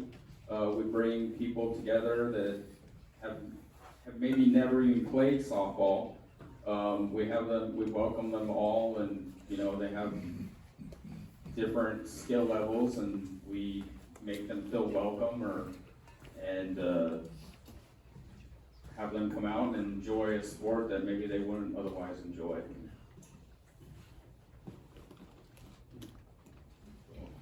Councilmember Heredia. Hello, Robert, thank you for coming today. As you've talked about with our businesses here and our downtown area, what are some of your ideas that you might have for economic development here in Lemon Grove? And you might touch into, if you'd like, redevelopment or revitalization in our business community. Well, I think that's a very good topic. I believe in shop local and promoting shop local. That's what I tried to do in Normal Heights. I believe in digitization. Sorry, I didn't say it right, but making websites and bringing awareness to the local businesses here in Lemon Grove. That's what I would love to do, and with that comes social media and just trying to get people to shop local and support local.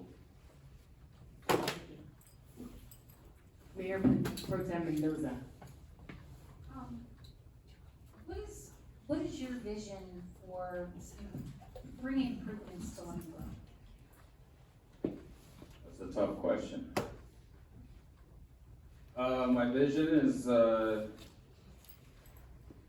to bring awareness, like I was saying about the local businesses, bringing people together, listening to their ideas, bringing them to the council to hopefully come up with new solutions for old problems. All right, now you have 1 minute to close.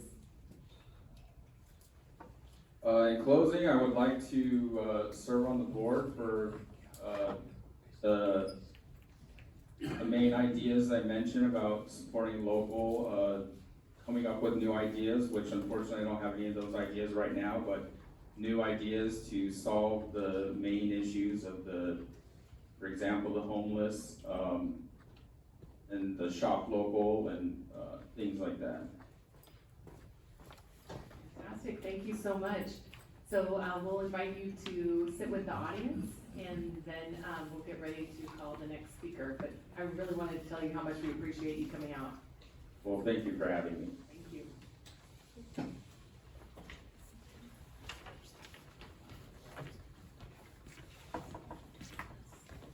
The next person that we have is Seth Smith.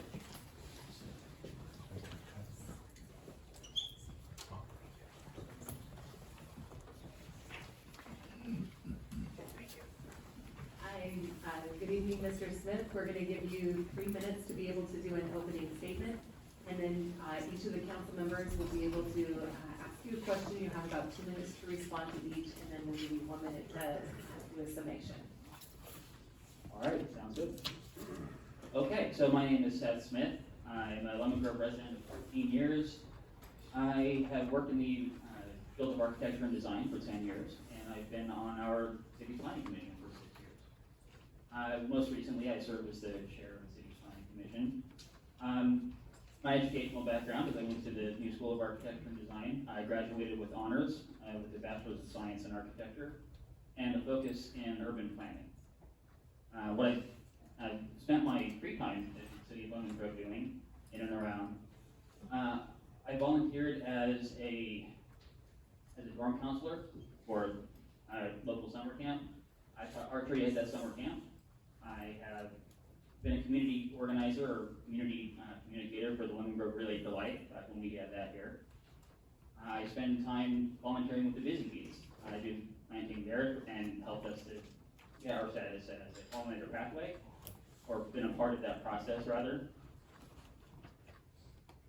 I've spent quite a good deal of time working with our local businesses, working with some of our nonprofits, and donating my expertise in architectural consulting.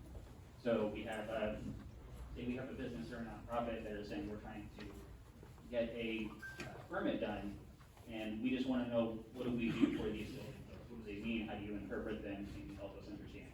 And I made myself available to do that, right, to make sure we have a successful and vibrant down here. Wonderful, thank you so much. So what do you feel are the 3 top concerns for Lemon Grove residents, and how would you address them?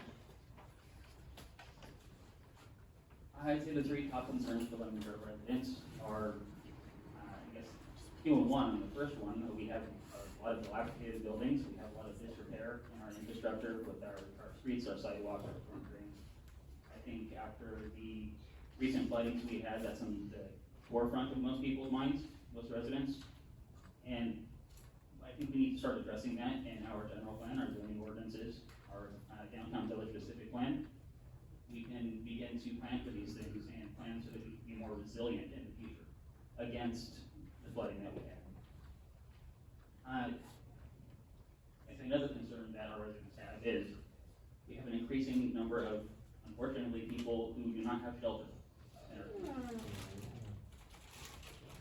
And a lot of that due to cost of living increases, a lot of that due to cost of housing increases specifically. And while we have a city, as a city, have been able to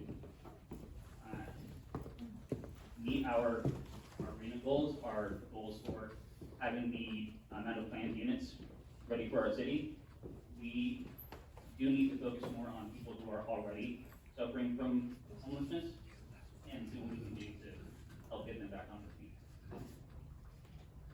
And I'd say that third concern that I recommend, we need to see what we can do about our cost of living, our cost of housing, continue to increase our housing stock, and see what we can do about bringing those costs down for our residents. Thank you so much. Next we have Councilmember Fayad. Hey, Sam. Could you give us an example of how you brought people, who were different in their views and opinions? And can you give us an example, tell us a story of how you brought them together to achieve a common purpose, whether it's business or here within the community? Give us an example of how you did that.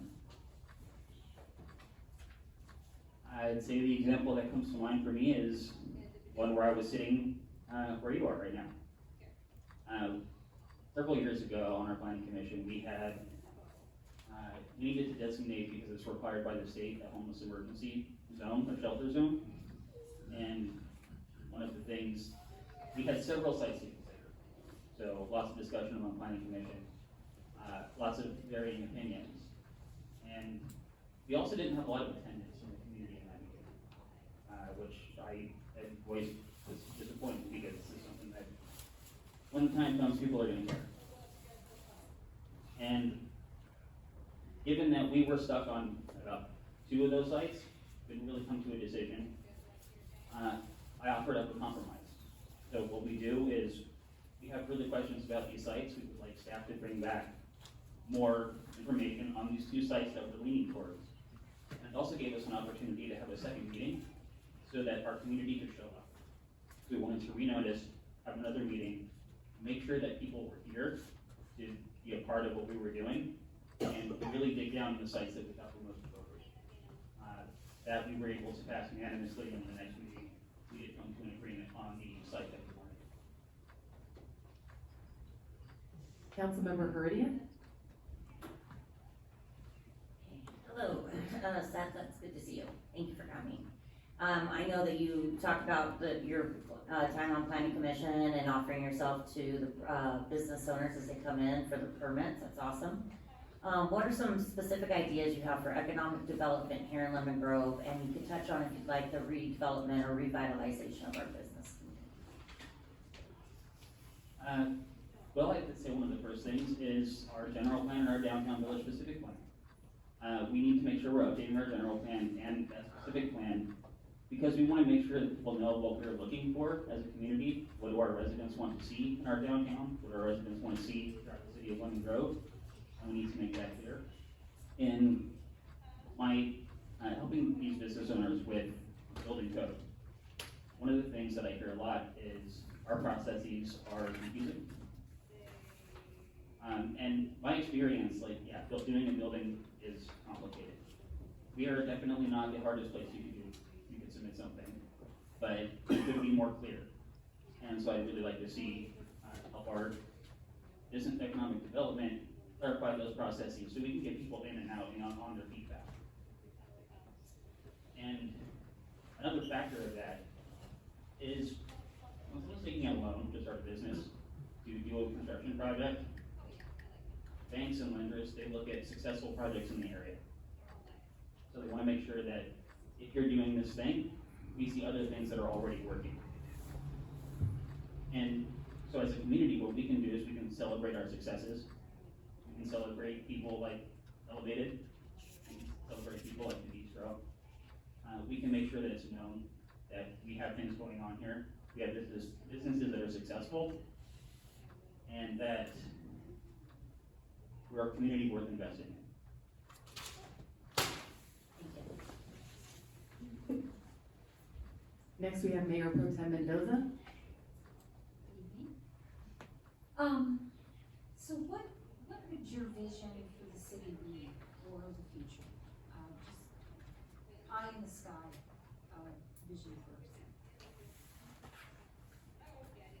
Well, I would really like to see a diverse and bustling downtown.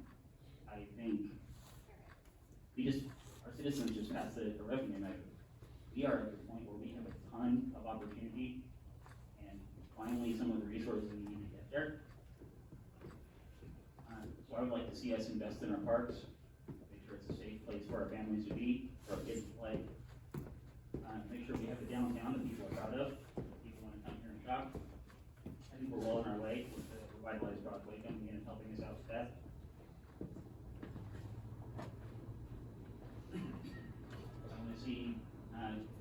I want to see us work with some of our agencies around the what we can do about, maybe we can get our trolleys to be signalized at some point. So people aren't trying to speed through these intersections, causing all kinds of potential damage to people and property. We saw some recently. It's heartbreaking. So I would very much like to see us partner with those organizations, do something about those intersections, see if we can bring in more mass transit options for people who don't have vehicles, so we can get them to their jobs. And really, I think those things are attainable. We're not talking overnight, talking 10 years, but they're there. And I would really like to see a community that supports every person that's here and gives everybody a bit of what they need.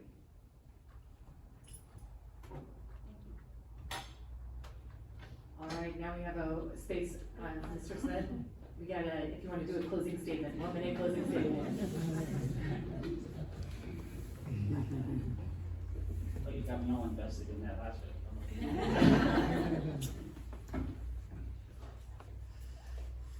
So, I really think that as a councilperson, I can bring a valuable insight as having an urban planning background, as being on both sides of this process of working with the city as far as submitting projects, navigating those processes and getting them done, and having been in the position where I've sat up on this board, and I know what it's like to both looking at the projects that are getting submitted and be the one submitting. So there's a little bit of grace needed on both sides. And I think that experience is going to be something incredibly valuable. As we move forward, we update our state required general plan. We look into updating our downtown village specific plan. And we look into helping to repair our infrastructure. Bring our facades back up to what we want them to be. And creating a space for everybody in our community. Thank you so much. So we'll invite you to sit back with the audience. And next we have our final candidate for the evening, Yadira Altamirano.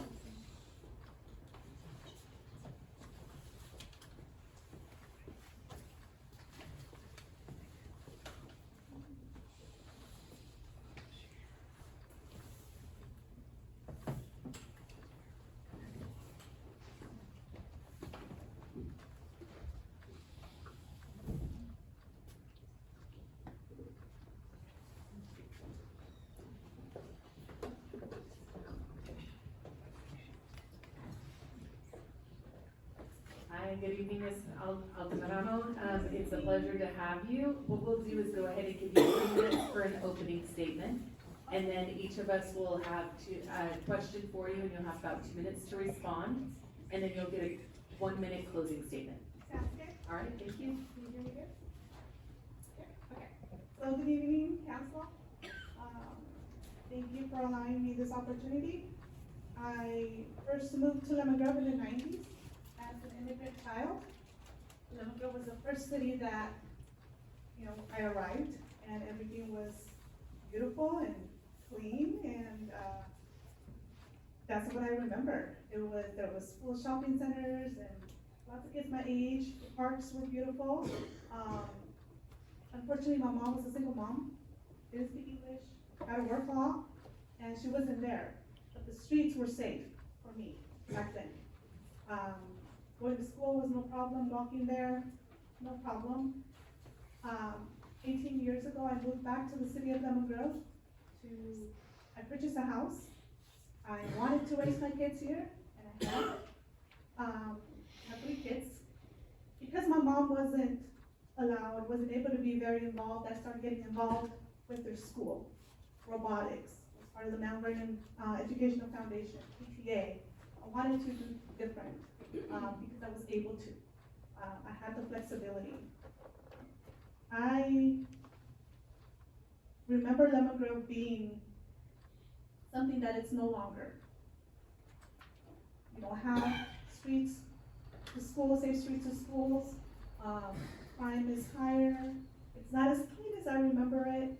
Infrastructure is needing a lot of help, and my desire is to make an impact.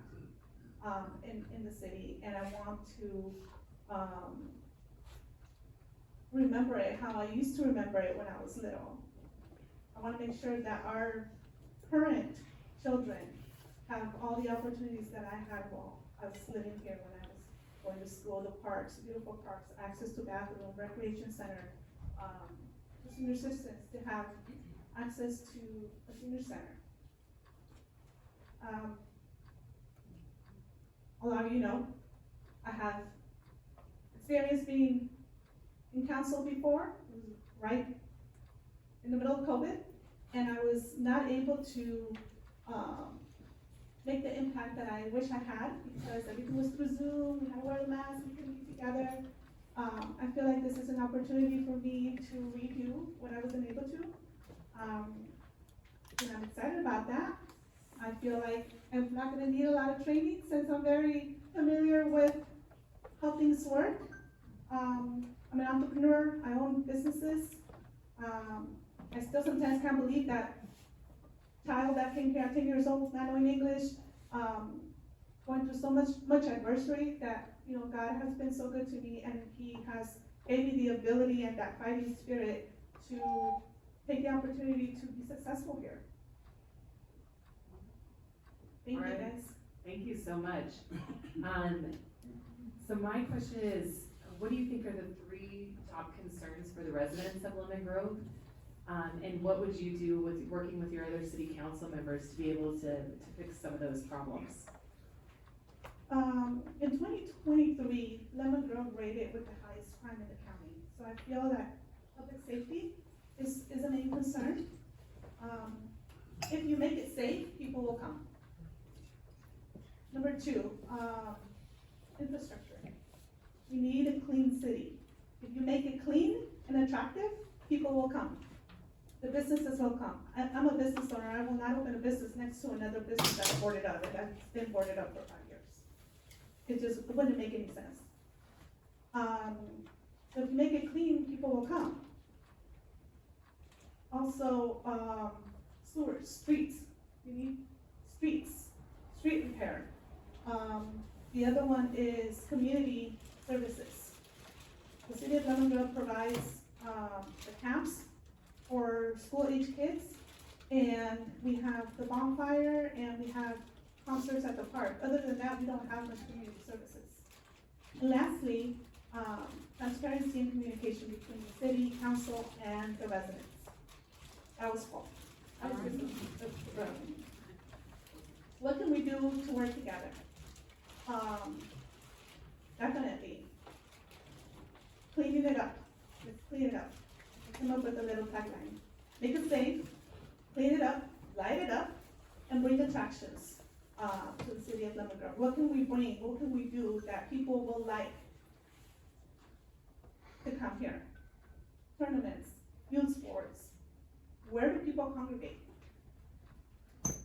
What can we do to motivate business owners to clean up and paint their storefronts? Make it nice, homeowners. What can we do for them to have pride of ownership, clean up their yard, right? Doesn't take a lot of money, it just takes a little bit of effort. All right, thank you so much. Next we have Councilmember Fayai. Hello, thank you for being here. Can you give us an example, whether it's through your businesses or just within our community, that you had to bring some people together with like different views as yourself, or different opinions and interests? We live in such a diverse city. Could you give us an example of, tell us a story of how you worked through that process, and then you know, yeah. Yeah, absolutely. So, being part of the PTA, with the Mount Vernon Educational Foundation, and working with children, with parents, it's hard sometimes. Working with parents, we're overprotective, and sometimes I was a coach for robotics, and sometimes, you know, the parents just want their kid to be the one using the controls, or to be the one, you know, on the main table, and you have to come to a middle ground. Communication, I think, is very important. I'm part of a a nonprofit, and we do softball for youth girls from 3 to 18 years old. Our summer program in 2024 had 550 members, and I oversaw about 150 volunteers. And then we have a combination of parents that have kids or blended families, and so you have a whole bunch of different dynamics. So that's just a little example. Currently I have close to 20 employees. We don't always agree. Communication, patience, right, is something that helps. Thank you. So much. Next we have Councilmember Heredia. Thank you, Yadira, for coming in today. I appreciate you putting your application in, and everybody that's been here. It's been a wonderful experience. I know you have a lot of business experience and background in that, and so what are your ideas for economic development here in Lemon Grove? And if you would like, you could touch in on redevelopment or revitalization, which you already sort of did, but go ahead and dive into it. Some ideas would be, I mentioned cleaning up Lemon Grove, cleaning up Broadway, cleaning up our storefronts. I'm not sure if we have policy on this, but if we do, enforcing it, that landlords for commercial properties maintain their property clean. Possibly don't allow the wood boards, they want security, we can have security, but that is such just an eyesore. That would be one. The other is bring attractions. The city of La Mesa has the car shows, right? They got the big farmers market. I know we have one too, but what can we do to make it better? Little Italy has a big red chair, right? Maybe a lemon grove sign. How about a lemon tree that lights up at night? That people will take pictures there and say, hey, this is where I'm at. That can be like, what identifies us. We have the lemon right now, but not a lot of people, it's not in a good location, it's not very safe. We need attractions. We need to do things that will bring people here, and we need to be ready for them. Clean up the storefronts. Thank you, appreciate it. All right, Mayor Pro Tem Mendoza. Good evening. Good evening. So, sort of a big picture, what's your kind of big picture vision for Lemon Grove? Not things, but just what kind of direction would you like to see our community move in? I really want to see more community services. I feel like our youth are our future. The city of Lemon Grove has an aging community. There's a lot of people that are, original residents. And so I feel like we have to place a focus on our youth.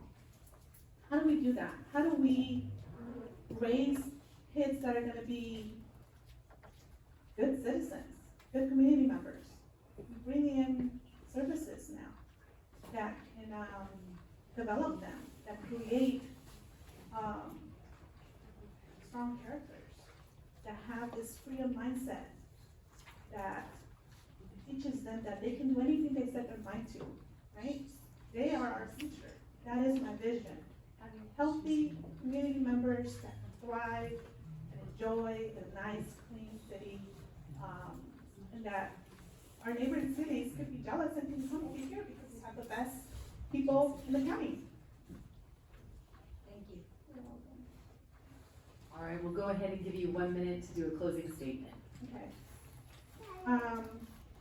My family lives here. I have a ton of family that live here, cousins and aunts and uncles. But a lot of my neighbors have become family. They're my new family. They say sometimes family is not what God gives you, but who you choose. This right here is my family. And I want to see the city thrive. I want to be able to get to work, get stuff done. What do we need to do to make Lemon Grove a thriving community? A lot of us are immigrants. I want to represent our community, our immigrant community. And it takes a village, it takes a team. And I'm just ready to work together with all of you guys, come up with ideas, create policy, and help Lemon Grove be the best version it could be. Thank you, guys. Thank you. As we're getting ready and pulling the speaker slips together, I want to encourage anybody who would like to speak on, in support or not in support of any of the current candidates, to go ahead and fill out a speaker slip and turn it into this little white basket here, and so we can get you included and hear your voice. But I want to make sure everybody got the opportunity to kind of put in their slips. I also wanted to just take a moment to be in awe of the caliber of candidates that have come forward. This is not easy to put yourself out here. And there are some people who I've never met before, and you are hidden gems in our community. I'm really excited to see where this city is going. It's a new dawn and a new day for our community, and I'm really excited to be part of this. If any of these people join us up here on the dais, I think we'll be stronger for it. So I just wanted to appreciate that. Also, there are more opportunities to serve your city. It's not just being up here on the council. We have two things coming up in the near future. On February 25th, we are having a special election or I'm not sure if it's an election, an appointment session to review candidates for the tax board. So we have the new sales tax, and we are going to need strong voices like the ones who have showed up for us here today to sit on that. And so we'll have an application process that we need to make sure you get your applications in. And we want to have a really strong team for the task force. We also have the SANDAG grant to help us re-envision our downtown district. And there'll be opportunities to serve on that board as well. So, and I know we only have one seat for the 9 people who came, and I really want to try and encourage you. These are great skills, really talented folks. I want to see you on those boards. You have a lot to contribute. So now we're going to move to the portion of public comments. I have 13 speaker slips here. Each person will be given 3 minutes to be able to come up and share your thoughts. So we'll start with Rosa Carney first.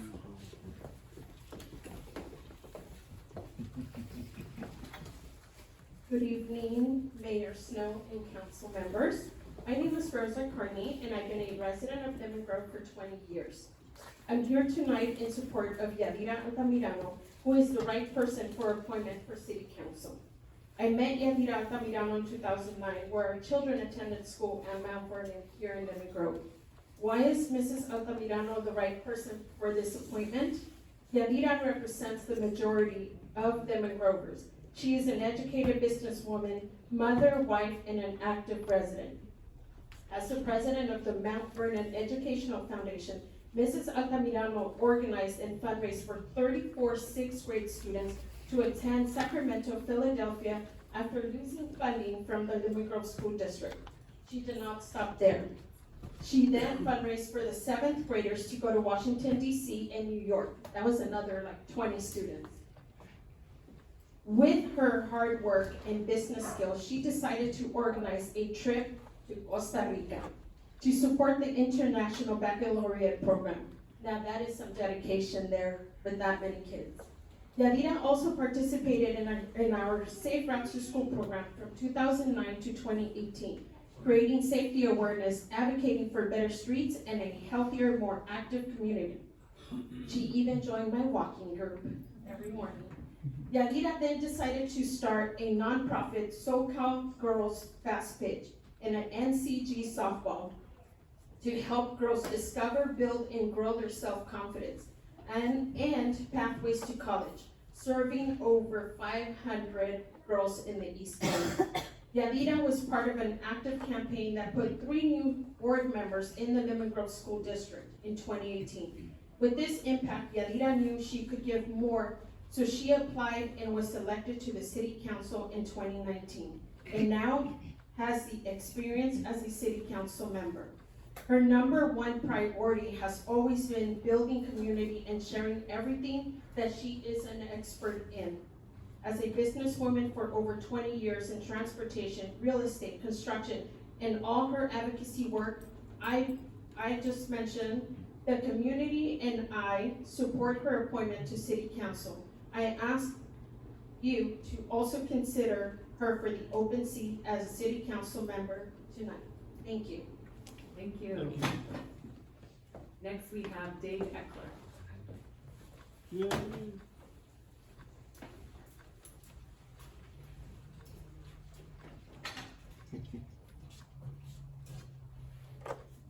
you hear me? Tough job, guys, tough job. I want to acknowledge the fact you said we have some great representatives here who really care about Lemon Grove and really want to make a difference. We're giving all these people an opportunity to share their experiences and their compassion for Lemon Grove. What we don't want is anybody in here on the board that already has an agenda, and has already made a decision on who they want on board. So I encourage you guys, and it's tough, and I really appreciate everybody stepping forward. Those stepping forward to fill this void. It takes a lot of courage. And it shows that Lemon Grove has a lot of class and a lot of people that love and care. I'm third generation here. Tonight I'm supporting Yadira. I've known her for a long time. She's honest, she's thoughtful, she's a successful business person. She loves our community. She's raised her kids here. She was here at a young age, and she cares. She truly cares. She's not looking to climb a ladder. She's not looking for anything other than to help Lemon Grove move forward. So I encourage all of you to take that into consideration, and thank you for the opportunity to share. Thank you very much. Next, we have Tony Lopez.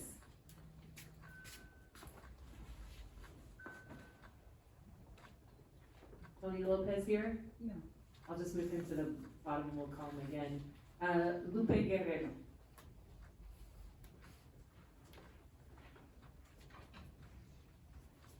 Thank you for giving me the opportunity of speaking, and yes, you have a very hard job because it's amazing that these people are so passionate about the community and about making a difference.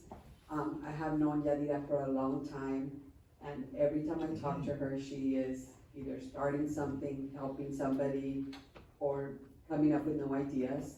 I was surprised that she's running again, but she's a very intelligent businesswoman that will bring a lot of ideas to Lemon Grove. And one of the things that she's always promoting is, I want what's best for my community, and I want God to put me where I can help with my knowledge. So I think I agree with the other person that she's not here to climb a ladder, go into other politics. She's just really concerned about Lemon Grove, and Lemon Grove has a lot of problems with homeless, with buildings. I understand that I'm a realtor, and I agree I probably wouldn't want to do business here, but I think if Lemon Grove just turns it around where they focus on the businesses that are already here to encourage other businesses to come in, Lemon Grove can and will be what it was. All right, thank you, Ms. Guerrero. Next, we have Laura Ocampo.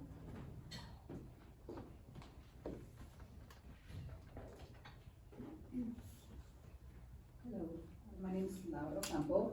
I am here in support of Yadira Tamirano, and I just want to say that I've met her. I've known her for about 20 years.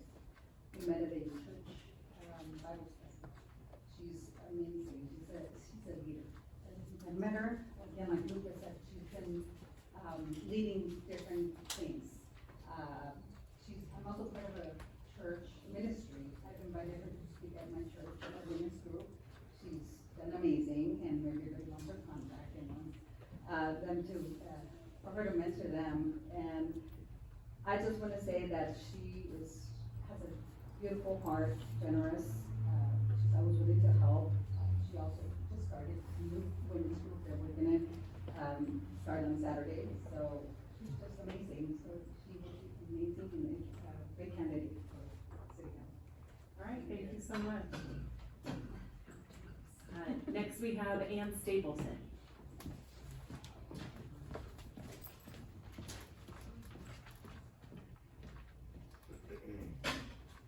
Good evening, Mayor Snow, council members, city staff. My name is Ann Stapleton, and my husband and I have lived and worked in Lemon Grove for 24 years. We've raised both our children here, and we love our city.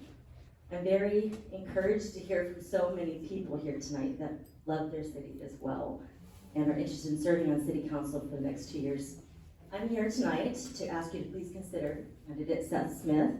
I've known Seth since he was 13 years old, when he attended a summer youth camp that my husband and I directed in Big Bear, California. He was a camper for 6 summers, ended up serving on staff for 9 years, after moving to San Diego to attend New School of Architecture and Design. While on staff at our youth camp, he served as an archery instructor and also a dorm counselor. And during those years, Seth also served as a youth leader in our church. And we had the opportunity to watch him grow up to a young man of character. And whenever we needed someone to help us with service projects, moving church members, setting up, tearing down from events, Seth was available and dependable. He spent so many hours with our family, he was like a second son to us. And I can tell you that with Seth, what you see is what you get. I can vouch for his integrity, honesty, dependability, and pragmatism. He has a lot to offer the city council. Over the recent years, I watched Seth become a planning commissioner and move into being planning commission chairperson, and I watched him conduct planning meetings in a very professional manner, even when there were difficult topics at hand. Seth always tries to be fair and do what is right, even when it's not popular. One of the things that I saw Seth work on with city staff was to get in place an ordinance regulating massage parlors, which were popping up all over Lemon Grove. And I know they've started closing down, and I'm really grateful to the city staff for their work in that matter as well. And I know Seth has more ideas on how to improve our city through ordinances and updating our downtown specific plan. So when Seth told me 5 years ago he wanted to run for city council, I was really excited and proud of him. I had a small idea of how much work it would take to run a campaign, but I was blown away to watch Seth, a true introvert, work so hard over these past few years, raising funds, attending public meetings and events and activities, knocking on doors, listening to people. I'm an extrovert, and I don't know if I could have done it, what he did. That's why I'd like you to consider him for this open seat. He's young, he has fresh ideas, but he's also experienced. And due to his job as an architectural designer, his personal passion of studying how government works, he's the perfect blend of youth and experience. I've learned so much from him, how the government works, listening to all sides of the issues, trying to bring people together. I ask that you consider Seth, his character, experience, and the excellent campaign that he ran the past 2 years as you choose the next council member for this term. Thank you. All right, thank you so much. Next we have David Leon.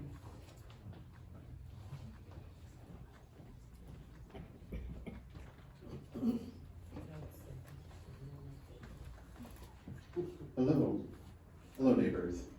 I'm here today to support Seth Smith.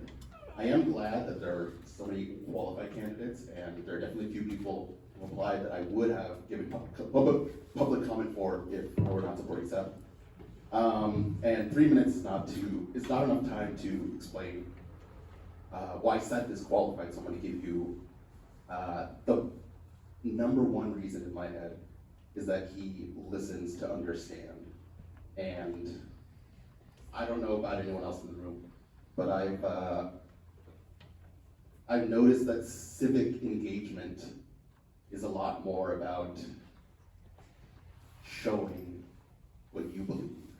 And it's not really about getting to know your neighbors. And I've seen Seth again and again in countless situations. People will say ignorant things, and he will say, well, here's why they believe that. Here's why this happens. Here's how government works. And that is, listening alone is a rare skill, which I know many people have come to the council meetings and said, that they don't feel listened. But listening isn't enough. You gotta listen to understand, because if you're just sitting there listening and you don't internalize it, then it's all a show. But Seth is a man who will sit up on that chair, take the job seriously. He has the competence to do it. He's trustworthy, and he loves this city. And he will listen to people that understand them. Even if he doesn't agree with them or end up voting that way, I know that the four of you are going to have a great time collaborating with him, because he cares about the city, and that's what he's here for first. Thank you. All right, thank you, David. Next, we have Brenda Hammond.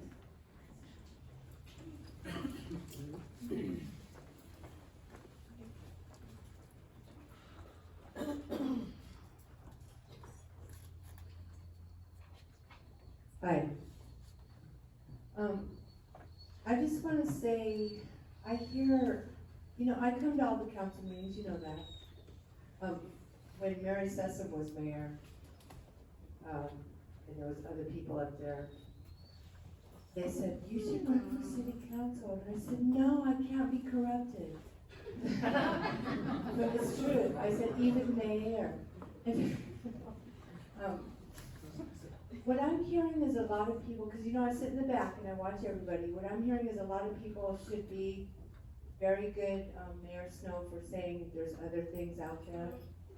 Because some of the people I'm hearing are saying stuff like they should be on the planning commission, or they should be out there with these groups that are trying to revitalize Broadway and the bee thing and all that.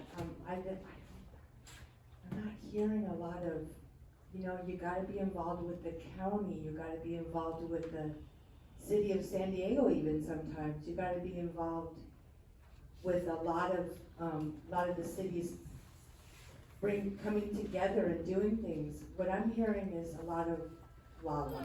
Thank you. Thank you, Ms. Hammond. Next, we have Reginald Washington.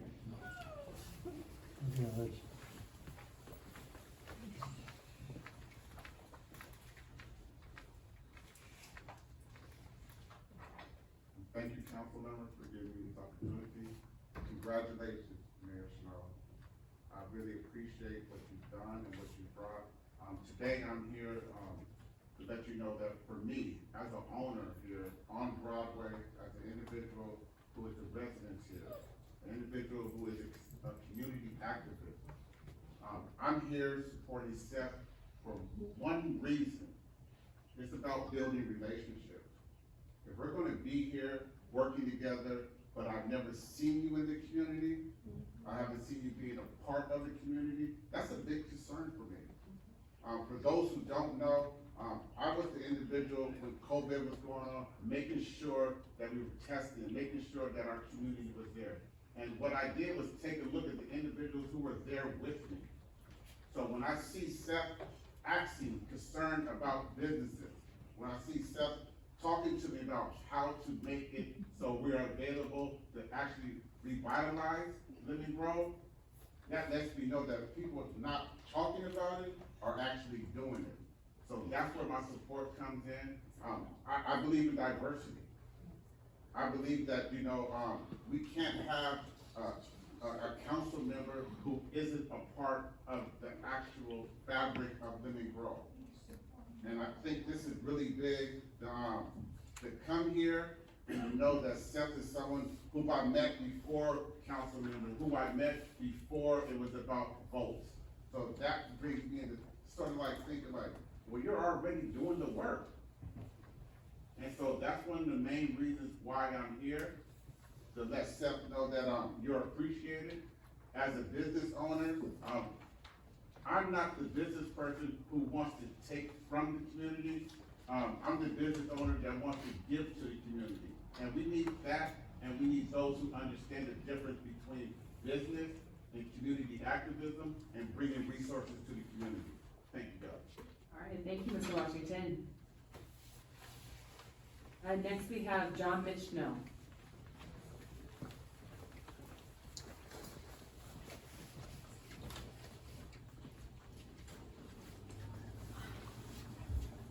Hi, just thank you so much for working as part of. We need you to use the microphone. Thank you. Thank you so much for working as part of our council and being, part of our community. It's an active service, and we really appreciate all of you. And I just also want to say that I appreciate this great group of qualified candidates that came out. Before I tell you which one I'm in favor of, I'm a Lemon Grove resident. I work as a consultant with municipalities including San Diego, Orange County, and Palm Springs for asset management, facilities management, and transportation. And if I were to choose only one, I would ask you, City Council, to select Seth Smith.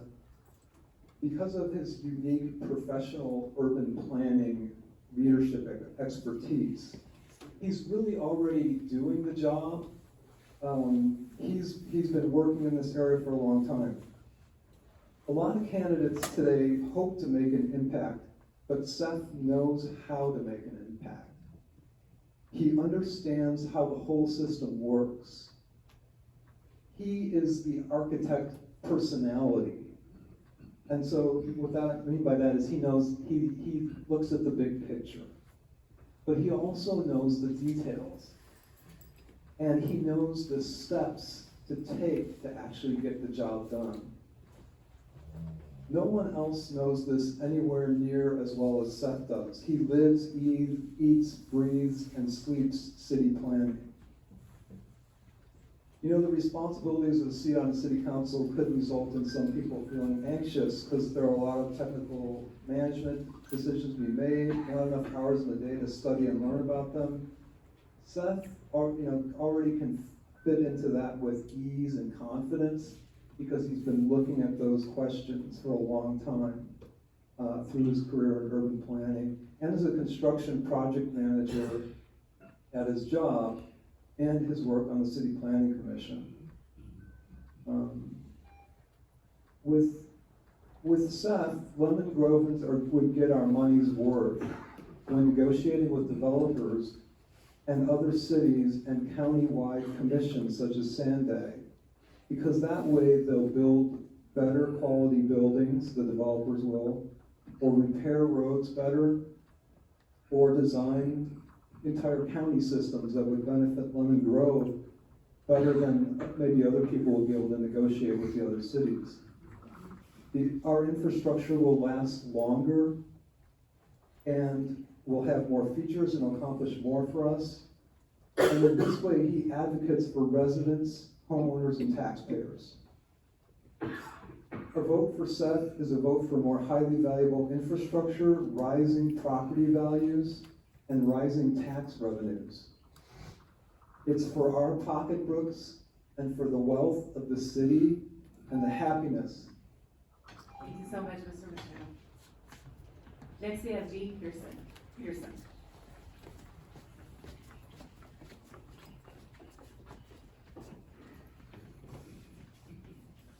Hi, thank you for considering all these wonderful candidates. I'm here to support Seth Smith, as so many others have. I've known him for several years now, and he's always been so dedicated to this community. He's volunteered a lot of his own time and labor for nothing for this community in various respects. He supports local businesses. He's very conscious of that. He's always at the farmer's market. He's built relationships with people. He also has a very calm, rational temperament that allows him to look at the facts of a situation and look at some of the more detailed aspects of how Lemon Grove is related to the whole county and those sorts of things and ordinances that I think some expertise that he can bring to really make our community thrive. So I hope that you will choose him. All right, thank you so much, Ms. Peterson. Next we have Michael Borelli.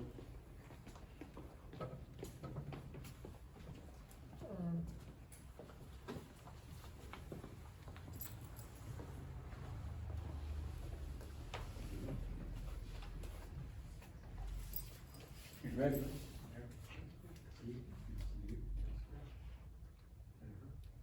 I'm new to Waterville. I just first at the Federal at 7895 Broadway, the B&B furniture place. And it'll actually be a year ago tomorrow that I purchased the building. And I haven't, getting through the process of bringing a business to Lemon Grove has not been easy. It's been difficult. And for a number of reasons. One, because of me, inexperience doing that. And otherwise, other areas of just going through the municipal code, etc. At any rate, I'm looking to help revitalize the village, Broadway Village. And there's a great opportunity right now going on. There's a number of empty businesses, buildings that need to be filled. And we have a good opportunity to really change the tenor of that particular portion of the village. There was some talk about bringing new vitality, some culture to it. And I'm here to support Seth Smith. I met him at a couple of the functions, and he helped steer my business through the process of going through the city and planning, etc. And he's very instrumental. He's measured, he's steady, and he, in my crazy, attempts to do things, set the way in the direction towards a fulfillment of the dream that I have had, finding my own business and starting a business in Lemon Grove. And I love Lemon Grove. It's a small community. It's a small business paradise because you can talk to the city council. You're not in San Diego or you don't know anyone. We got a great coach going on here, so I'm excited to be here, and I lend my support to Seth Smith. All right, thank you so much, Mr. Borelli. Next we have Renee Menifee. Thank you, Madam Mayor and City Council. I'll have you pick up the mic first. Thank you, Madam Mayor, City Council. It is a great honor and great respect that I get to stand here tonight and talk about my friend Seth Smith. And so much has been said already in so many different aspects of his life. People that have known him for many years, more than I. I've known him for 2 years. And I met Seth first at a get-together that he had down at the Elevated Coffee Shop. He and Council? Colin Grant. Yes. Had a get-together where you come down, and I was unfortunately the only one there that day, but we sat down and we talked. And I became quick friends with Seth. And as David mentioned and so many others have mentioned, Seth has the quality of listening. And I think we all know what it feels like when you speak to somebody and you can see they're listening to what you have to say. It makes you feel that you are understood, that you're important to them, that they're taking the time to take you in and respond in an honest fashion to what you have to say. And that makes all the difference. And you get that feeling immediately when you're talking to anyone. They're sitting there, they're listening, they're waiting for you to finish what you have to say, and they respond. And you all have spent time with Seth, most of you anyway. You know his intelligence, you know his ability to sit down and work as a team, and you know his love for this city, and his ideas that he puts forth, and the hard work that he puts into it. As everybody has said before, we see him all the time out in the community. Community now, at this time in history, is the most important thing that we have for us as human beings. It is more important now than ever to get back to that sense of community. And when you have exposed me to a larger community here in Lemon Grove than I had known before, through him I met other people of like mind that are willing to get out in their community, devote their time and their energies to meeting people, talking to people, helping. And this is something that is going to become so much more important on a day-to-day basis as we go into the future. Our world is changing. Seth is young enough to have a part of the knowledge of what the younger generation is going through, what they're approaching. I have children. I want people that I feel that are going to be out there working for my children in the future. You know, I also want people that understand elderly people like me. You know, that understand that they're dealing with a total community, young people, old people, older people, I should say, that are scared perhaps about the changes that are coming about, and they need someone they can talk to and be understood. And I've seen Seth engage in that fashion, and I know that he is open and he is human, and he has the heart and soul to help this council fulfill the needs that are going to come along from your community in the future. So thank you all, thank you Seth, thank all the other people that came up here with devoting their time and energy tonight. That means all the difference in the world. Thank you. Thank you. Next we have Donna Clabby.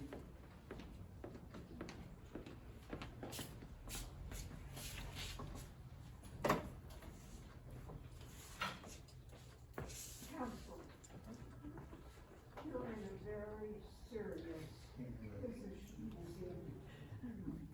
I hope that everybody can hear me. And I look out here and I see community. I really do, from all of you. My beloved John Wood, he's been here as long as Tom and I were here on the council together. I'm here to speak on behalf of Bob Holliday. When Tom and I moved here and bought our home, and I'm still living in it,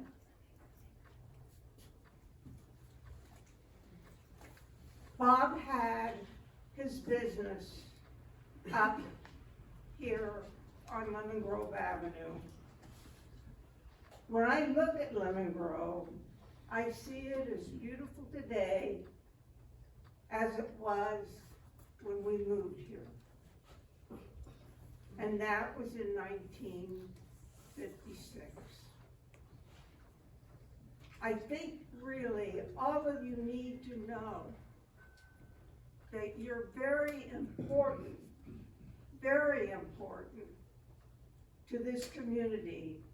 And I hope you're just not here today speaking on behalf of possibility of candidates, but also you're here today to really create what Tom and I saw when he served on the council for 12 years. So I hope you do come back, not just tonight, but like John Wood. He's been here as long as I have, and as long as Tom had. And he was an irritation. He was an absolute irritation. But I love him dearly. Thank you. Thank you all. Next we have Beatriz Lopez.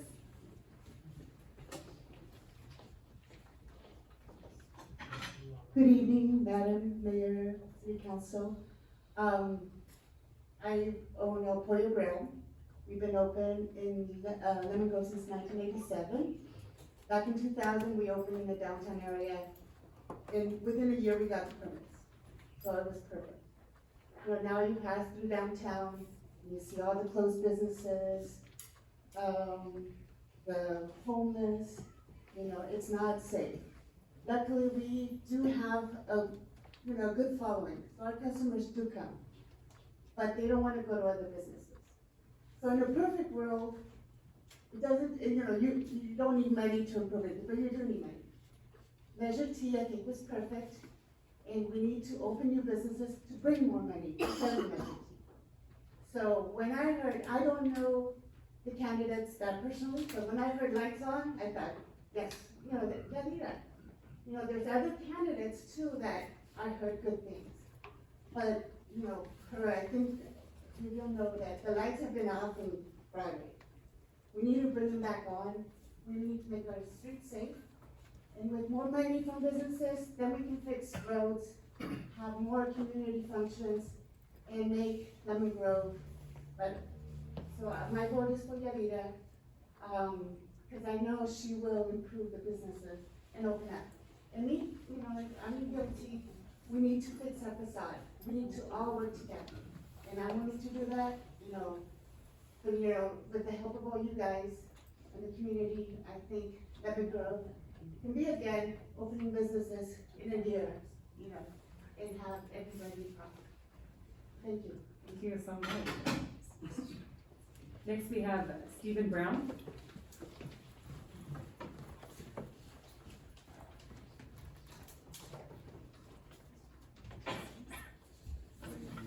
Yes. Thank you, Madam Mayor, City Council members. Thank you for your time. I'm glad I made it. I just got out of a youth group. But we have a new mayor. Congratulations. We have new council members. We have an experienced council member. My vote here and my few minutes is to support Yadira Altamirano. And the reason being is she's already been here and served when the city needed her. She has experience. I think that's going to help you. I think that's going to help the council. But also, I have the privilege of walking with this woman almost every morning when I get up at 5:45. She doesn't just run one, not two, but 3 businesses. And it's amazing the knowledge that she has. And when you want something done, you know, when the church wants something done where I work at or the youth group, they come and ask me. They go and ask, they ask a busy person who has experience. Here's somebody that already has experience, who's already lent a hand, didn't run, just wants to serve the city. And I think that we need to look at that. We do have a beautiful city. I agree with the man that spoke right before Beatrice. You know, we have a great opportunity here. We have a great city. But why wouldn't we go with somebody who has experience, has knowledge, who is going to be able to support you, Madam Mayor, support the council, but also support the city, and has a track record to prove it. You know, I was here with the Clabbies, wonderful people, loved him, great service to the community. We do have a great city. Let's take someone who's already served and put them in there so that they can help you. It's a brand new council. We're going to go in the right direction, but have someone there that's experienced and someone there that has that kind of knowledge. I don't know how many of you have that business experience, but again, not 1, not 2, but 3 businesses. Every time I walk with her, I get a new idea, and I'm like, wow, wow, wow. So that's my vote. I hope you guys will consider that. Thank you for your time. Appreciate it. Thank you so much. This is the last call, so if you're gonna wanna get up and speak, last call. And we have Tony Lopez. Is Tony Lopez here? All right. So do we have any additional speakers at this time?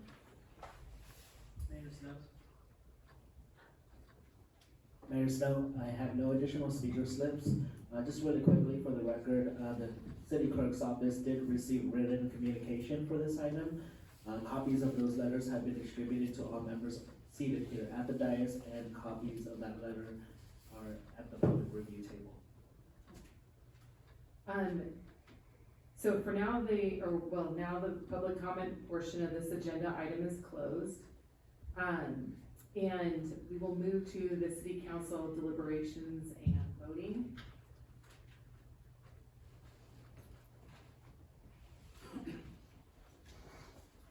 So, for the deliberations, do any of the council members, well, let's start with you, Councilmember Fayad. What are your thoughts? Well, first of all, I just want to echo what the mayor shared a little bit earlier. I just want to thank everyone. I think we, out of the 9 candidates that showed up tonight, I think it was just a good showing of just people in our community. And so That's a really positive. It's really positive just to see all of you and meet all of you. You know, I think that it's important. But what I love most about what we talked of all of you candidates is that you love the city of Lemon Grove. And I think I mentioned this before. I mentioned that I think it's important to find somebody who loves the city of Lemon Grove and who's passionate about not just what Lemon Grove is now, but what it could be. And so I think it's important that as we move forward with the process, is that we just, not all of us are going to be around here forever, but I think it's important now that we set the tone for the future of Lemon Grove, for our beloved city. So I don't know where we go from here, but if we're supposed to, whatever the process is, but I just think that I'm excited for our future. I'm excited for our city. I think our city deserves the right person, the best person to move us forward. So you want me to give you a name or names, or how does this work? As city manager, do you want to go through the different process? Absolutely. As the council had discussed when we discussed the appointment process previously, they wanted to do the top 3. So I just passed out a ballot, so the council can fill out once they get ready to turn in their votes on your top 3 picks. On those top 3 picks, staff will then put them up there, and those that have the 2 most votes, there could be one clear winner and have the votes, and that's naturally your appointment, and then we'll need a motion and a second to appoint that individual. If there's a close call and then the 2 have very similar votes, then we'll go another iteration and round of voting. So then the city council will then pick whoever is the top 2 of those top 2 vote getters. And hopefully that will then result in a single vote with the top vote getters. And then again, staff will ask for a motion and a second to appoint that individual. Is that clear, Councilmember Fayad? Yeah. Thank you. Mayor Pro Tem? I'm sorry, I was just a little distracted about what was going on in the not you. So, do we just pick 3, just like check 3, or? Yes. So, okay. If on the second page of what I passed out to the We're not council. doing 1 on first choice, second choice. Yeah, you're just gonna do 3, because it's gonna be too much trying to, we were trying to look at 1, 2, and 3s, but then we have to do point values to them, so we'd have to take a break and calculate this up. We thought the easier process would be just check the top 3, and then we'll put those top 3, and then those top 3, if it ends up being top 2, if it ends up being top 2, we'll go on to the next round of voting. We've got at least 4 sheets that everybody can do additional voting, so we have enough to do at least 3, if not 4 rounds of voting. And so, at this time, if you would also like, if there's a particular candidate or set of candidates that you're in support of, if you want to express why you feel that they're good. Part of this is before, we got the same packet that everyone else did, and we can't talk amongst ourselves as a group because we want to be transparent and have those discussions here. So this is this is my first time hearing about what my fellow council members here feel on the different candidates. So if there's a particular candidate that we're in support of, or that you were particularly impressed by their comments tonight, and their background and their experience, let's talk about that too. Because some of the candidates, I know people have more experience than others. Councilmember Heredia? I also want to thank everybody for coming. What a great showing and great process and selection to pick from. This is gonna be hard, but I do know that I really support Yadira because she does have that experience. She can jump right up here and tomorrow and do this job. So I'm leaning towards Yadira. But I know, we all have our own thoughts, so, how it ends up, I guess, I don't know. Thank you. Mayor Pro Tem Mendoza. Yeah, I think, in looking at all the candidates, I really and truly did not have, there's some folks that I obviously already knew, but I wanted to keep an open mind and meet people that I didn't already know. And I gotta say, I was just really pleasantly surprised, at, the caliber of people who, applied for this position. However, I do think that at this point, we really need people who have some experience. And that we've got 4 candidates who have been actively involved in the city, in some capacity, whether it's planning commission or council. Some for a short time, like a year, and some for many years, like Mr. Holliday. So that's what I'm gonna be keeping in mind when I vote, is I feel that we need people with a good amount of experience, at this point, because we have 2 council members who don't have a lot of experience, and we have a new mayor. And, so the more experience someone has, the better, and I'll be giving that weight. Also, I love that we have a good variety of men and women applying, and a lot of diversity. And I think it's important that we, I will be giving that some weight when I decide on a person as well.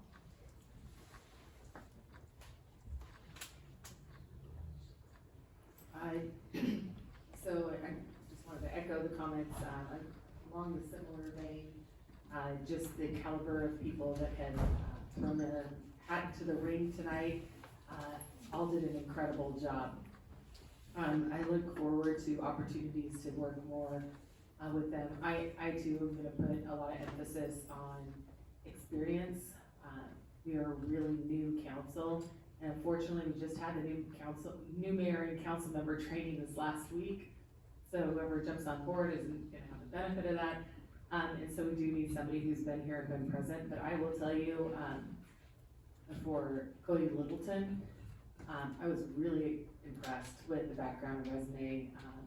Really would like to be able to do work with you in the future regarding your vision in particular. Your vision really struck me for where you want to take Lemon Grove in your background as well. So for me, like the people who have been coming to these meetings and have been seeing what's going on and how we're trying to guide the city going forward. I also think people who have been here and been coming to these meetings and been present can palpably feel the temperature difference of the new council. We are really a team. We have different opinions, different ideas, but every single soul up here is someone who is dedicated to making sure that Lemon Grove moves forward, and that we're working together as a team on that. And I really appreciate the people who came today, because that's what I was hearing from each one of those candidates, was that they were willing to jump on board and kind of push things forward. So I really appreciate that. It gives me great hope. There's a lot of clamor on the national level, a lot of division, and Lemon Grove are gonna not participate in that hot mess. And we are gonna make sure that our little city thrives, and we're the community that know our neighbors. We're the community who know what everybody's doing. we just watched the LA fires. I spent Saturday in a training on emergency preparedness on how we can do a better job of making sure that we are ready for things, because you don't wanna prepare for an emergency when you're in an emergency. And one of the big lessons that, one of the people were like, oh, get to know your neighbors. I was like, I know them and all their business. And that's what this community is all about. So I'm really excited to bring this, whoever this new person is, to bring them on board. So I'm just gonna share who some of my top 6 are. So I have on my list Manola Clark Manson, Bob Holliday, Seth Smith, and Yadira Altamirano. And that's kind of where I'm going on it, but I think we can go ahead and, does anybody have any comments before, or other thoughts before we move to the first round of voting? Okay, so we'll go ahead and move to the first round of voting.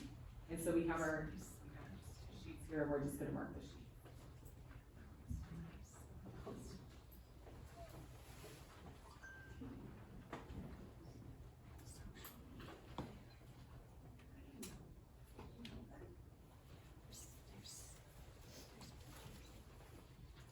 All right, city manager Gillespie.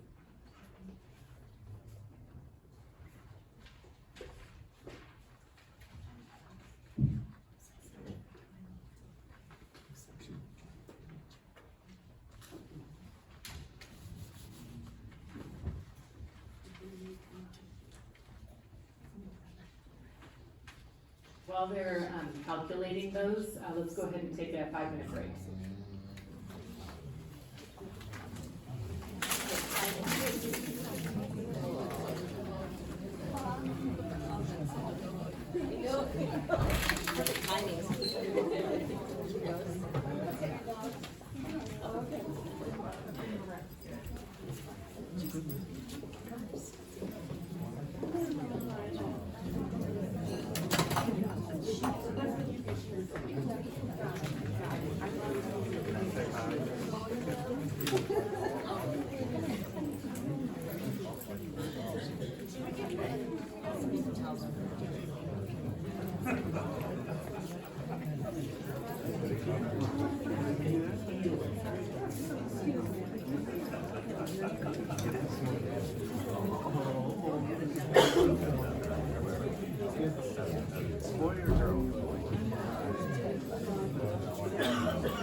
That's related, yeah, you never know.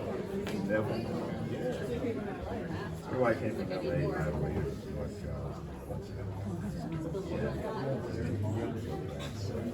But yeah, my dad was from Texas.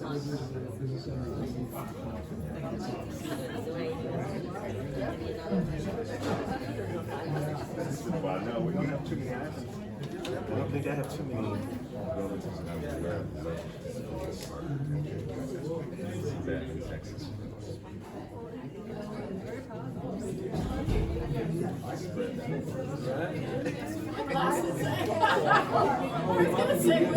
Yeah, yeah. Well, thank you. Somebody else had mentioned that to me a while back also, since I've been out here. So she was local from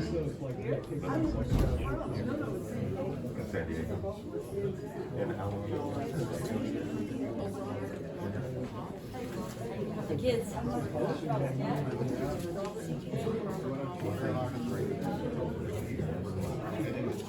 Yeah?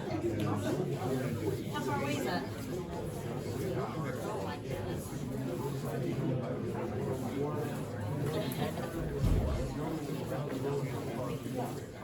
Tell them I said hi.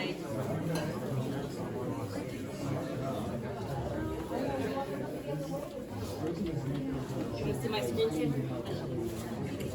Ariana Tina's getting with Leo and Noah. She'll be one on April 1st.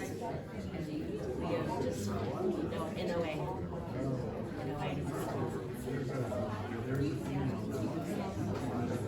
Oh, yeah?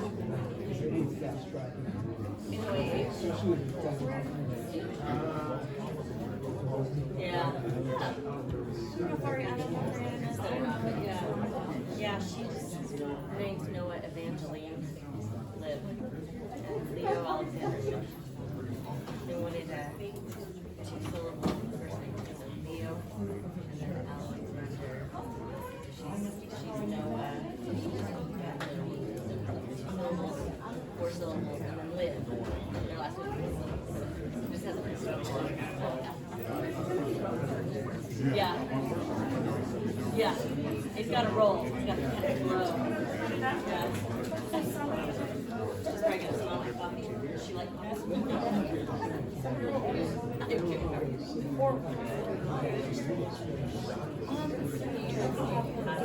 I did get it down. Everybody back to order.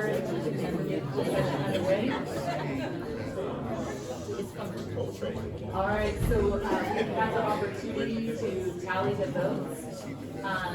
After a tally of the votes, there is a person who was able to commandeer the majority on the first round of voting. So we have a vote for Yadira Altamirano to be the next person.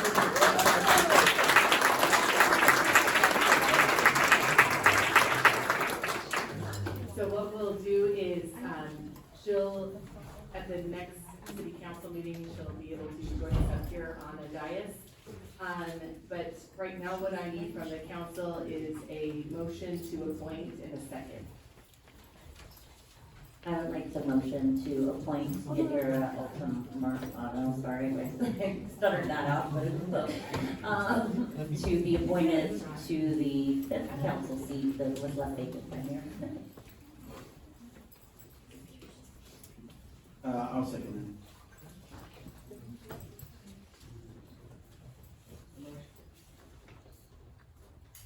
The motion was made by Councilmember Heredia to appoint Yadira Altamirano to the vacant city council seat. And the second was made by Councilmember Fayai. I will now conduct the roll to go on the record. Councilmember Fayai. Aye. Councilmember Heredia. Aye. Mayor Portem Mendoza. Aye. Mayor Snow. Aye. The motion carries on a vote of 4-0. All right, thank you so much.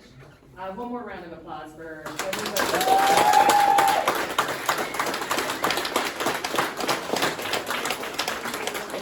Please sign up for those of you who didn't make it, please sign up for the tax group, Measure T Tax Oversight Committee, as well as the downtown or, oh my goodness.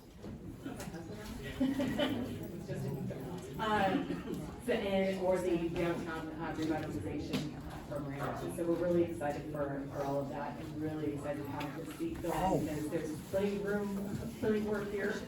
So we're excited for that. Next, we'll do the council member meeting reports. This section of the meeting is dedicated to oral reports from the city council about the meetings that they've attended at the expense of the city.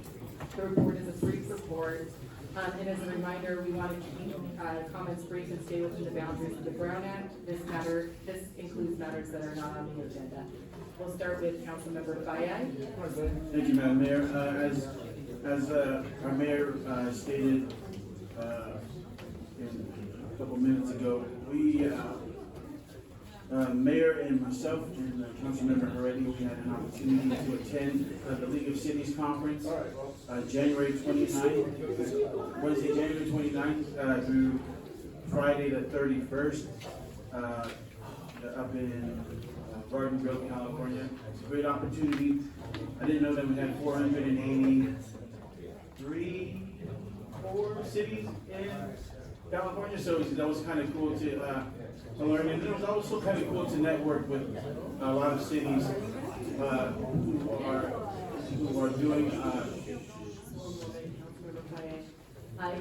So if you want to be able to talk, We're excited too, but if you can go out and so we can finish this report so that everybody can hear what's going on. So if you can just move the conversation outside, that would be much appreciated. All right, thank you. Sorry about that, Councilmember. That's all right. Let's see, so we were able to attend a conference in Garden Grove, California, the League of Cities conference. And so I think I mentioned it was great to network with some other cities in Southern California. It's also, this may sound weird, but it was also encouraging to hear that we're not the only city going through what we're going through. And it was cool to network some ideas from other cities and exchange, information and business cards yeah, so I'm excited about just networking and reaching out to those people and continuing the relationships that we've built there. So I'm excited for that. And then, yeah. All right, Councilmember Heredia. That's all the time.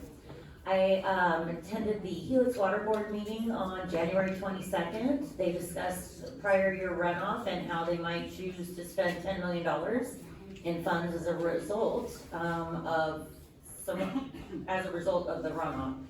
Some of the options that they looked at were under drain replacement project and a $2 million Lake Jennings improvement project. They also discussed emergency preparedness and ideas to improve. On January 25th, and I volunteered to help a community member who suffered damage from the January 2024 floods. We shoveled dirt from a hillside that damaged her pool and flooded her yard and home. 13 adults and 2 children helped shovel and transfer dirt into wheelbarrows, and surprisingly, we got it all done in an hour and a half. January 29th through January 31st, as everybody else, we went to the League of Cities. Sorry, Jennifer, that you weren't there, we really missed you. I won't go into that anymore because I think we've covered it. Friday, I went to a city revenues workshop, understanding public service. Oh, that's part of that. Okay, Saturday, February 1st, I went to the LA Fire Victims fundraiser with Councilmember Mendoza and FiI and local nonprofits, plus the Heartland Fire Department and the Sheriff Community Liaison, Shan Clevenger. Met with the Sheriff Sergeant Seal to get updated with what the Sheriff Department's overall operations is and their budget. And I also met with Heartland Fire Chief Brent Coe for the same reason. Mayor Pro Tem Mendoza. On January 16, I attended the MTS board meeting. We had a mid-year budget overview and also a report on 3 different options to connect the airport directly to a trolley station, so we could actually take the trolley into the airport. On January 24, I attended California City's Transportation, Communications, and Public Works Committee meeting. We meet quarterly, and we discussed our priorities for the year in those 3 areas. And we have a report from Caltrans, a Caltrans working group that's studying how they would do a road charge, if a road charge ever replaces the gas tax. Then on January 31st, I attended the Sandag board meeting because the mayor was in Garden Grove. And we discussed, it's kind of a issue right now that the legal counsel, should the legal counsel report to the executive director, or should they report to the board, the board chair? And also, should the audit committee have independent counsel? So those were 2 big topics of discussion, and then we voted on the our schedule for next year. And then I also, attended the community event where all the different nonprofits came together. And I did wanna say we raised over $2,100 for the fire victims in Los Angeles. And so it was a really successful event. And I'm sorry that the mayor wasn't able to attend, but it sounds like she was doing something pretty important that day. And then she and I met with the other mayors in the East County, but I'm gonna let her report on that. So on January 22nd, we had the new opening, or the grand opening of the new business El Cata. So if you want some delicious seafood, it's a Mexican restaurant with seafood, and they promise karaoke in the future, so I'm very excited about that. Also that same day, I attended the Sandag briefing, and I also met with a company called California Consulting regarding bringing in somebody to help us win grants for our city. On January 23rd, I was able to attend Lemon Grove Farmers Market. That day, the sourdough guy wasn't there. Oh man, I missed him. And then on the 24th, I attended Sandag. On the 25th of January, I was able to represent the city in Old Town at the Mormon Battalion. They had a reenactment, and they had all kinds of fun stuff there. On January 27th, I was able to meet with the students of St. John's of the Cross for Catholic Schools Week. Those kids were cute. And then on the 29th, I also had another meeting with Sandag. Jennifer Mendoza and I were able to meet with the other mayors in the region on Sandag, there's a bunch of different committees, and we're going to pick a primary person for those committees and an alternate for those committees. I was selected as for the executive committee, which is a really good position because we get to such an agenda.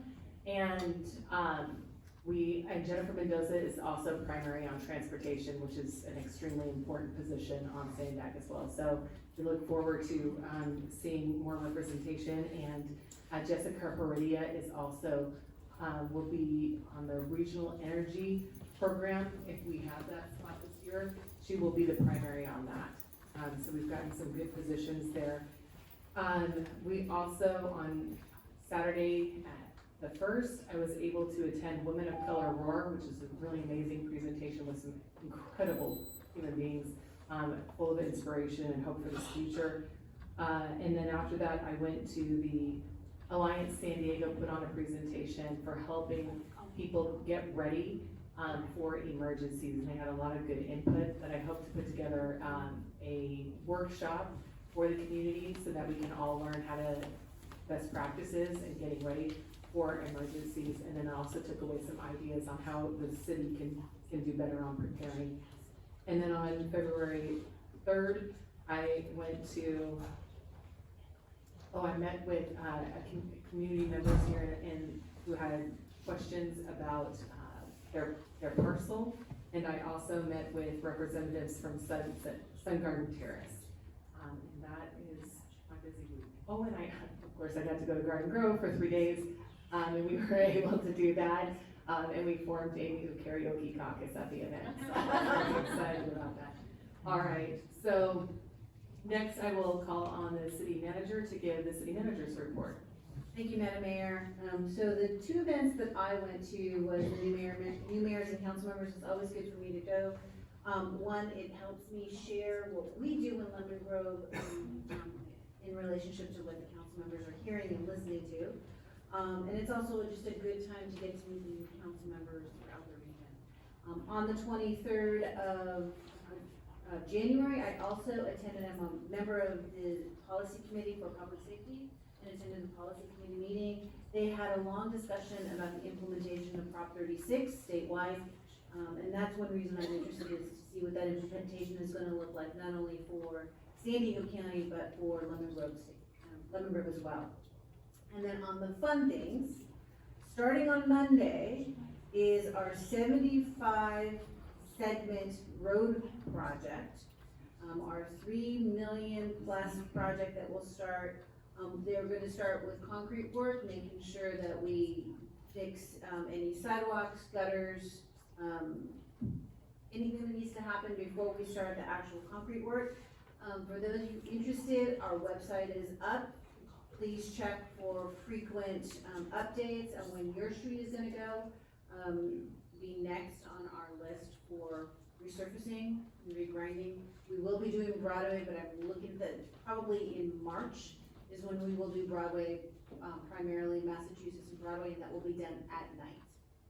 And then lastly, for those of you that like to celebrate February 14th, we have date night. If you want to drop off your kids at the recreation center, and then go with your significant other to have a good time without your kids, we have a special event. If you sign up at City Hall, it's $30 per child, and your second child is discounted, and we will watch your kid from 6 to 10 at night. While you go have a good date night, we're cheaper than any babysitter you can find, and they will have lots and lots of fun. There'll be a glow party, pizza, arts and crafts, and movies for your young ones. Thank you. All right, thank you so much. We don't have any closed session items today, and so we will adjourn. The next regularly scheduled city council meeting will be on Tuesday, February 18th, 2025 at 6 p.m. This meeting is adjourned. Thank you.